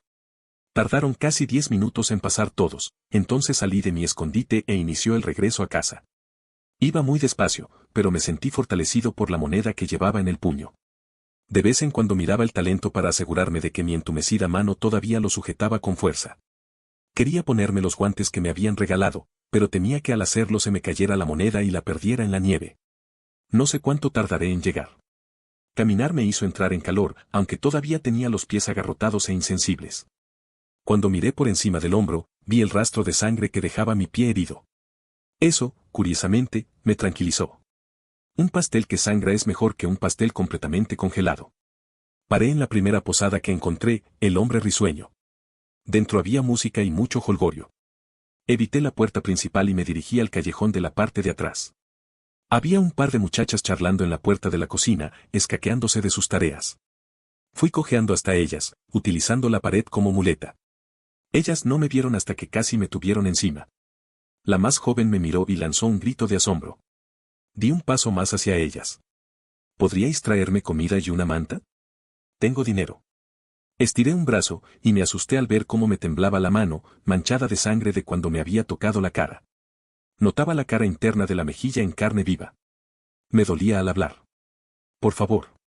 Ellas me miraron un momento, mudas de asombro. Entonces se miraron, y la mayor de las dos le hizo señas a la otra para que entrara en la posada. La más joven desapareció por la puerta sin decir nada. La mayor, que debía de tener 16 años, se acercó a mí y me tendió una mano. Le di la moneda y dejé caer pesadamente el brazo junto al costado. Ella miró la moneda y se metió en la cocina sin volver a mirarme. Dejaron la puerta abierta, y oí los cálidos y ajetreados sonidos de una posada en plena actividad, el débil murmullo de las conversaciones, salpicado de risas, el tintineo del cristal de las botellas, y los sordos golpazos de las jarras de madera sobre los tableros de las mesas. Y, suavemente entretejido en todo aquello, la música de fondo de un laúd. Era débil, los otros ruidos la apagaban casi por completo, pero yo la distinguía con la misma claridad con que una madre distingue el llanto de su hijo aunque esté lejos de él. Esa música era como un recuerdo de la familia, de la amistad y de la agradable sensación de pertenencia a algo. Hizo que se me retorcieran las tripas y que me dolieran los dientes. Por un instante, dejaron de dolerme las manos de frío, ansiaban sentir la música corriendo por ellas. Arrastré lentamente los pies y di un paso adelante. Poco a poco, sujetándome a la pared, me aparté de la puerta hasta que dejé de oír la música. Entonces di otro paso, hasta que volvieron a dolerme las manos de frío y hasta que solo noté en el pecho el dolor que me producían las costillas rotas. Esos eran unos dolores más simples y más fáciles de soportar. No sé cuánto tiempo tardaron las dos muchachas en regresar. La más joven me dio una manta en la que había algo envuelto. Lo apreté contra el lastimado pecho. Parecía desproporcionadamente pesado para su tamaño, pero me temblaban los brazos bajo su propio peso, así que era difícil decirlo. La mayor me ofreció una pequeña bolsa de dinero, llena, la cogí también, y la agarré con tanta fuerza que me dolieron los dedos, rígidos de frío. La muchacha me miró. Si quieres puedes echarte en un rincón junto al fuego, dijo. La más joven se apresuró a asentir y añadió, a nadie no le importará. Se me acercó para cogerme del brazo. Me aparté bruscamente y estuve a punto de caerme. No. Quise gritar, pero solo emití un débil graznido. No me toques. Me temblaba la voz, aunque no sabía si estaba enfadado o asustado. Me aparté, tambaleándome, hasta llegar a la pared. Oí mi propia voz, pastosa, no, gracias. La más joven rompió a llorar, con los brazos colgando, inútiles, al lado del cuerpo. Tengo un sitio donde ir. Se me quebró la voz y me di la vuelta. Me alejé de allí tan aprisa como pude. No sabía con certeza de que huía, a menos que fuera de la gente. Esa era otra lección que había aprendido. Quizás demasiado bien, la gente hacía daño. Oí unos sollozos amortiguados detrás de mí. Me pareció que tardaba una eternidad en llegar a la esquina. Llegué a mi escondite, donde confluían los tejados de 2 edificios bajo el alero de un tercero. No sé cómo seguir trepar hasta allí. Envuelta en la manta había una botella de vino con especias, una hogaza de pan recién hecha y una pechuga de pavo más grande que mis 2 puños. Me envolví con la manta y me aparté del viento, porque empezaba a nevar otra vez. Los ladrillos de la chimenea que tenía detrás desprendían un calor prodigioso. El primer trago de vino hizo que me ardiera el corte que tenía en la boca. Pero el segundo no me hizo tanto daño. El pan estaba tierno y el pavó, todavía caliente. Desperté a medianoche, cuando empezaron a sonar todas las campanas de la ciudad. La gente corría y gritaba por las calles. Los 7 días del gran duelo habían terminado. Había pasado el solsticio de invierno y había comenzado un nuevo año. 23 La rueda ardiente permanecí en mi escondite toda la noche y desperté tarde al día siguiente. Todo mi cuerpo se había tensado formando un prieto nudo de dolor. Como todavía tenía comida y un poco de vino, me quedé donde estaba en lugar de intentar bajar a la calle, por miedo a caerme. El cielo estaba nublado y soplaba un viento húmedo y pertinaz. Caía aguanieve más allá de la protección del saliente del tejado. Notaba el calor de la chimenea en la espalda, pero ese calor no era suficiente para secarme la manta ni la ropa empapada. No tardé mucho en terminarme el pan y el vino, y después pasó la mayor parte del tiempo royendo los huesos del pavo e intentando calentar nieve en la botella de vino para poder bebérmela. Ninguna de las dos cosas resultó muy productiva, y acabé comiendo puñados de nieve fangosa que me dejaron temblando y con sabor a brea en la boca. Pese a las lesiones, por la tarde me quedé dormido y desperté a altas horas de la noche envuelto en un calor maravilloso. Me quité la manta de encima y me aparté de la chimenea, demasiado caliente, volví a despertar casi al amanecer, temblando y empapado de sudor. Me sentí extraño, mareado y embotado. Volví a acurrucarme junto a la chimenea y pasé el resto del día nervioso y afiebrado, entrando y saliendo del sueño. No recuerdo cómo conseguí bajar del tejado, delirando de fiebre y casi paralizado. No recuerdo haber recorrido las calles de cererías y embaladores. Solo recuerdo que me caí por la escalera que conducía al sótano de Trappis, agarrando con fuerza la bolsa de dinero llena. Me quedé allí tumbado, temblando y sudando, y al poco rato de las débiles pisadas de sus pies desnudos sobre la piedra. ¿Qué? ¿Qué dijo suavemente Trappis al levantarme? Ya va, ya va. Trappis me cuidó durante los largos días que endureció la fiebre. Me arropó con mantas, me dio de comer, y como la fiebre no daba señales de bajar por sus propios medios, empleó el dinero que yo había llevado para comprarme una medicina agrícola. Mantenía mi cara y mis manos húmedas y frías mientras murmuraba con paciencia y ternura, ¿qué? Ya va, mientras yo lloraba después de tener interminables sueños en que aparecían mis padres, los Chandrian y un hombre con ojos vacíos. Desperté fresco y con la mente despejada. ¡Oh, Oria! Gritó Tané, que estaba atado en su camastro. ¿Qué? Ya va, dijo Trappis mientras dejaba a uno de los bebés y cogía a otro. El bebé miraba alrededor con los ojos oscuros muy abiertos, como una lechuza, pero parecía incapaz de mantener erguida la cabeza. La habitación estaba en silencio. ¡Oh, Oria! Repitió Tané. Tosí para aclararme la garganta. Tienes una taza en el suelo, dijo Trappis mientras le pasaba una mano por la cabeza al bebé que tenía en brazos. ¡Oh, oridos y bramó Tané, puntuando su grito con unos extraños jadeos. El ruido agitó a los otros niños, que se movieron nerviosos en sus camas. El mayor de todos ellos, que estaba en el rincón, se tapó las orejas con las manos y empezó a gemir. Comenzó a mecerse adelante y atrás, primero suavemente, luego cada vez con más ímpetu, golpeando hasta la cabeza en el suelo de piedra cuando se inclinaba. Trappis llegó a su lado antes de que el niño pudiera hacerse daño de verdad. Lo abrazó y dijo, ¿qué? Ya va, Lonnie. El niño empezó a mecerse más despacio, pero no dejó de hacerlo del todo. No hagas tanto ruido, Tané. La voz del anciano era seria, pero no severa. ¿Por qué alborotas tanto? Lonnie podría hacerse daño.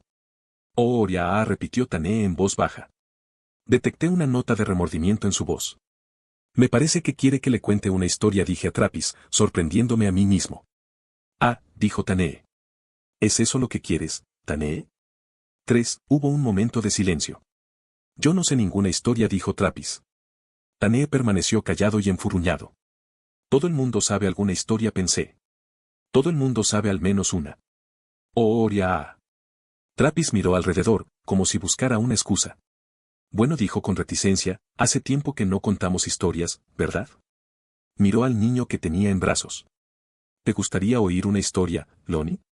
Lonnie se acercó con tanta vehemencia que estuvo a punto de golpearle la mejilla a Trappis con la cabeza. ¿Te portarás bien y te sentarás tú solo para que pueda contaros una historia? Lonnie dejó de mecerse casi de inmediato. Trappis lo soltó poco a poco y se apartó de él. Tras lanzarle una larga mirada para asegurarse de que el niño no volvería a las andadas, fue lentamente hasta su silla. Bueno, murmuró por lo bajo al mismo tiempo que se agachaba para coger en brazos al bebé que acababa de dejar. ¿Tengo alguna historia? Le preguntó al niño, que tenía los ojos muy abiertos. No, no tengo ninguna. ¿Recuerdo alguna? Será mejor que sí. Hizo una larga pausa, tarareando al niño en sus brazos y con aire pensativo. Sí, claro. Se irguió en el asiento. ¿Estáis preparados? Lo que voy a contaros pasó hace mucho tiempo. Antes de que naciéramos ninguno de nosotros. Y antes de que nacieran nuestros padres. Fue hace mucho tiempo. Quizás hace 400 años. No, más de 400 años. 1000 años, seguramente. O quizás no tanto. Eran malos tiempos. La gente estaba hambrienta y enferma. Había hambrunas y grandes epidemias. Había muchas guerras y otras cosas malas en esa época, porque no había nadie que las impidiera. Pero lo peor de todo era que en esa época había demonios en el mundo. Algunos eran pequeños y molestos, herían a los caballos y agriaban la leche. Pero había otros mucho peores que esos. Había demonios que se escondían en el cuerpo de las personas y las hacían enfermar o enloquecer, pero esos no eran los peores. Había demonios como grandes bestias que capturaban hombres y se los comían vivos, pero esos no eran los peores. Había demonios que les arrancaban la piel a las personas y la utilizaban para vestirse, pero esos tampoco eran los peores. Había un demonio que destacaba entre todos, en Canis, la oscuridad devoradora. Pasara por donde pasase, su cara siempre estaba oculta en sombras, y los escorpiones que le picaban morían al entrar en contacto con tanta corrupción. Pues bien, Telú, creador del mundo y señor de todas las cosas, vigilaba el mundo de los humanos. Vio que los demonios se burlaban de nosotros y nos mataban y se comían nuestros cuerpos. Salvó a algunos, pero solo a unos pocos. Porque Telú es justo y solo salva a los dignos de ser salvados, y en aquellos tiempos, muy pocas personas actuaban buscando su propio bien, y menos aún buscando el bien de los demás. Eso hacía que Telú se sintiera desgraciado. Porque él había creado el mundo para que fuera un lugar agradable para los humanos. Pero su iglesia estaba corrompida, robaba a los pobres y no vivía de acuerdo con las leyes que él le había dictado. No, esperaba. Todavía no había iglesia, ni sacerdotes. Solo había hombres y mujeres, y algunos sabían quién era Telú. Pero incluso esos eran malvados, así que cuando pedían ayuda al señor Telú, él no se sentía inclinado a socorrerlos. Pero tras años observando y esperando, Telú encontró a una mujer pura de corazón y de espíritu. Se llamaba Perial. Su madre le había enseñado quién era Telú, y ella lo adoraba tanto como se lo permitían sus pobres circunstancias. Pese a que la vida no era fácil para ella, Perial solo rezaba por los demás, y nunca por ella misma. Telú la vigilaba durante años. Vio que llevaba una vida difícil, llena de desgracias y tormentos a manos de los demonios y de otra gente malvada. Sin embargo, ella nunca maldijo a Telú ni dejó de rezar, y siempre trató a todo el mundo con respeto y amabilidad. Así que una noche Telú apareció a Perial en un sueño. Se plantó ante ella, parecía que estaba hecho de fuego o de luz solar. Se acercó a ella, resplandeciente, y le preguntó si sabía quién era. Por supuesto, contestó la mujer. No se puso nada nervioso porque pensó que solo era un sueño extraño. ¿Eres Telú, mi señor? Telú ascendió y le preguntó si sabía por qué había ido a verla. ¿Vas a hacer algo para ayudar a mi vecina Débora?, preguntó ella. Porque antes de acostarse había estado rezando por su vecina. ¿Vas a hacer algo para que su esposo Losel sea mejor persona? No la trata bien. Un hombre no debe ponerle nunca la mano encima a una mujer, salvo por amor. Telú conocía a los vecinos de Perial. Sabía que eran indignos y que habían cometido maldades. Todos los habitantes del pueblo eran indignos excepto Perial. Todos los habitantes del mundo eran indignos. Se lo dijo. Débora se ha portado muy bien conmigo y repuso a Perial. Y Losel, al que no le tengo ninguna simpatía, es mi vecino de todas las formas.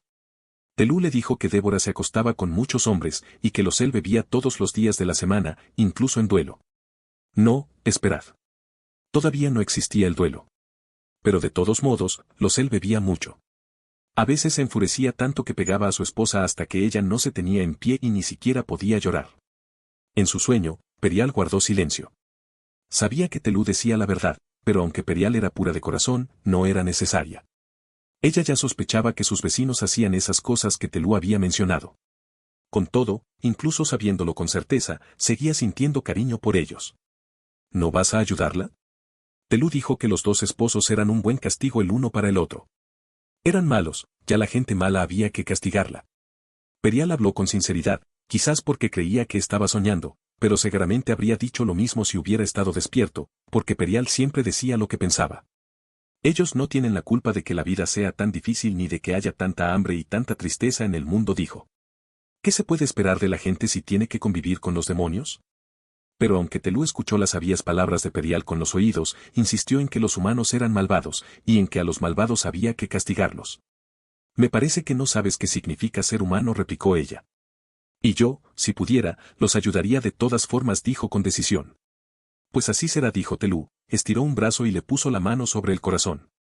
Cuando Telú la tocó, Perial sintió como si fuera una gran campana dorada que acabaran de tañer por vez primera. Abrió los ojos y comprendió que aquel no había sido un sueño normal. Por eso no le pregunté descubrir que estaba embarazada. 3 meses más tarde, dio a luz a un precioso niño de ojos oscuros. Lo llamado Mend.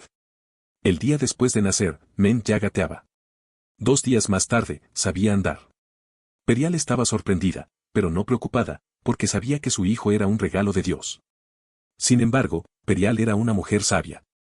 Ella sabía que la gente no lo entendería, así que no se separaba de Mend, y cuando sus amigos y vecinos iban a visitarla, ella los echaba con cualquier pretexto. Pero esa situación no podía prolongarse mucho, porque en los pueblos pequeños no se pueden guardar secretos. La gente sabía que Perial no estaba casada. Y aunque en esos tiempos era habitual que nacieran hijos fuera del matrimonio, no lo era que los niños se convirtieran en hombres en menos de 2 meses. La gente temía que Perial se hubiera acostado con un demonio y que su hijo fuera hijo de un demonio. Esas cosas no eran insólitas en oscuros esos tiempos, y la gente tenía miedo. Así que el primer día del 7º ciclo se reunió a todos y fueron a la casita donde Perial vivía con su hijo. El herrero del pueblo, que se llamaba Rengen, hizo de portavoz. «Enséñanos al niño», gritó. Pero no hubo respuesta. «Tráenos al niño y demuéstranos que es humano, como nosotros». La casa seguía en silencio, y aunque había muchos hombres en la calle, nadie quería entrar en la casa donde se sospechaba que habitaba un demonio. Así que el herrero volvió a gritar: «Trae al joven Mend, Perial, o quemaremos la casa con vosotros dentro». Se abrió la puerta y salió un hombre. Nadie lo reconoció, porque aunque solo hacía 7 ciclos que había salido del vientre de su madre, Mend aparentaba 17 años. Se quedó allí plantado, orgulloso, con sus negros ojos y su negro cabello. «Yo soy el que llamáis Mend», dijo con una voz grave y sonora. «¿Qué queréis de mí?». Al oír su voz, Perial, que seguía dentro de la casa, dio un grito ahogado. Además de ser la primera vez que Mend hablaba, Perial reconoció su voz, era la misma que había oído en un sueño, meses atrás. «¿Qué quieres decir con eso de que te llamamos Mend?», preguntó el herrero haciendo con fuerza su martillo. Sabía que había demonios que parecían humanos, o que se disfrazaban con su piel, como hacían algunos ocultándose bajo una piel de cordero. El niño, que ya no era un niño, dijo: «Soy el hijo de Perial, pero no soy Mend. Y tampoco soy un demonio». «Entonces toca el hierro de mi martillo», dijo Rengen, porque sabía que los demonios temían 2 cosas, el hierro frío y el fuego limpio. Le tendió su pesado martillo de forja. Le temblaban las manos, pero nadie se lo reprochó. El que no era Mend dio un paso adelante y puso ambas manos sobre la cabeza de hierro del martillo. No sucedió nada. Perial, que observaba desde el umbral de su casa, rompió a llorar, porque aunque confiaba en Telú, en el fondo había temido por su hijo. «No soy Mend, aunque ese es el nombre que me puso mi madre. Soy Telú, señor de todas las cosas. He venido a liberaros de los demonios y de la maldad de vuestros corazones. Soy Telú, hijo de mí mismo. Que los malvados oigan mi voz y tiemblen». Y todos temblaron. Pero algunos se resistían a creer. Lo llamaron demonio y lo amenazaron. El miedo les hizo pronunciar duras palabras. Algunos le lanzaron piedras y lo maldijeron, y escupieron hacia donde estaban su madre y él. Entonces Telú se enfureció, y habría podido matarlos a todos, pero Perial se le acercó y le puso una mano en el hombro para retenerlo. «¿Qué se puede esperar de ellos?», le preguntó en voz baja. «De unos hombres que conviven con los demonios. Hasta el mejor de los perros muertos cuando se cansa de que lo maltraten». Telú reflexionó y comprendió que Perial era una mujer sabia. Miró en el corazón de Rengen y dijo: «Rengen, hijo de Engen, tienes una amante a la que pagas para que se acueste contigo. Engañas y robas a tus empleados. Y aunque rezas en voz alta, no cree que yo, Telú, creara el mundo ni que vigile a todos los que vives en él». Al oír eso, Rengen palideció y dejó caer el martillo al suelo. Porque lo que Telú acababa de decir era cierto. Telú miró a todos los hombres y mujeres que se encontraban allí. Miró dentro de sus corazones y dijo lo que veía. Todos eran indignos, hasta tal punto que Rengen podía ser considerado uno de los mejores. Entonces Telú trazó una raya en el suelo que lo separaba de los vecinos. Este camino es como el sinuoso curso de una vida. Hay dos caminos paralelos que podéis tomar. Todos vosotros viajáis ya por ese lado del camino. Tenéis que elegir. Podéis quedaros en vuestro camino, o cruzar y venir al mío. Pero el camino es el mismo, ¿no? Lleva al mismo sitio, dijo alguien. Sí. ¿A dónde lleva el camino? A la muerte. Todas las vidas conducen a la muerte, excepto una. Así son las cosas. Entonces, ¿qué importancia tiene el lado por el que vayamos?, preguntó Rengen. Era corpulento, uno de los pocos que superaban en estatura a Telú. Pero estaba impresionado por todo lo que había visto y oído en las horas pasadas. ¿Qué hay en nuestro lado del camino? Dolor, respondió Telú con una voz dura y fría como la piedra. Castigo. ¿Y en tu lado? Dolor ahora, dijo Telú con la misma voz. Castigo ahora, por todo lo que habéis hecho. Eso no se puede eludir. Pero yo también estoy aquí, este es mi camino. ¿Qué tengo que hacer para cruzar? Arrepentirte y venir a mi lado. Rengen cruzó la raya y se situó al lado de su dios. Entonces Telú se agachó y recogió el martillo que el herrero había dejado caer al suelo. Pero en lugar de devolvérselo, toque a Rengen con él como si fuera un látigo. Una vez. 2 veces. 3. Y el tercer golpe hizo caer a Rengen de rodillas, sollozando y chillando de dolor. Pero después del tercer golpe, Telú dejó el martillo y se arrodilló para mirar a Rengen a los ojos. Has sido el primero en cruzar, dijo en voz baja, para que solo lo oyera el herrero. Hacía falta valor, no era fácil. Estoy orgulloso de ti. Ya no te llamas Rengen, ahora te llamas Beret, el forjador del camino. Telú lo abrazó, y el contacto con sus brazos alivió gran parte del dolor de Rengen, que ya se llamaba Beret. Pero no todo, porque Telú hablaba en serio cuando decía que el castigo no podía eludirse. Fueron cruzando la raya uno a uno, y uno a uno. Telú los golpeó con el martillo. Pero cuando caían arrodillados, Telú se arrodillaba a su lado y hablaba con ellos, les daba un nuevo nombre y aliviaba parte de su dolor. Muchos de aquellos hombres y mujeres tenían demonios escondidos dentro que huían relajándose cuando los tocaba el martillo. A ellos Telú les dedicaba más tiempo, pero al final siempre los abrazaba, y todos se mostraban agradecidos. Algunos se ponían a bailar de felicidad al sentirse liberados de esos seres tan terribles que habitaban en su interior. Al final solo quedaron 7 personas al otro lado de la línea. Telú les preguntó 3 veces si querían cruzar, y ellos se negaron 3 veces.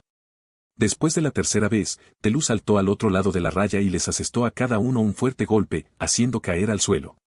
Pero no todos eran hombres.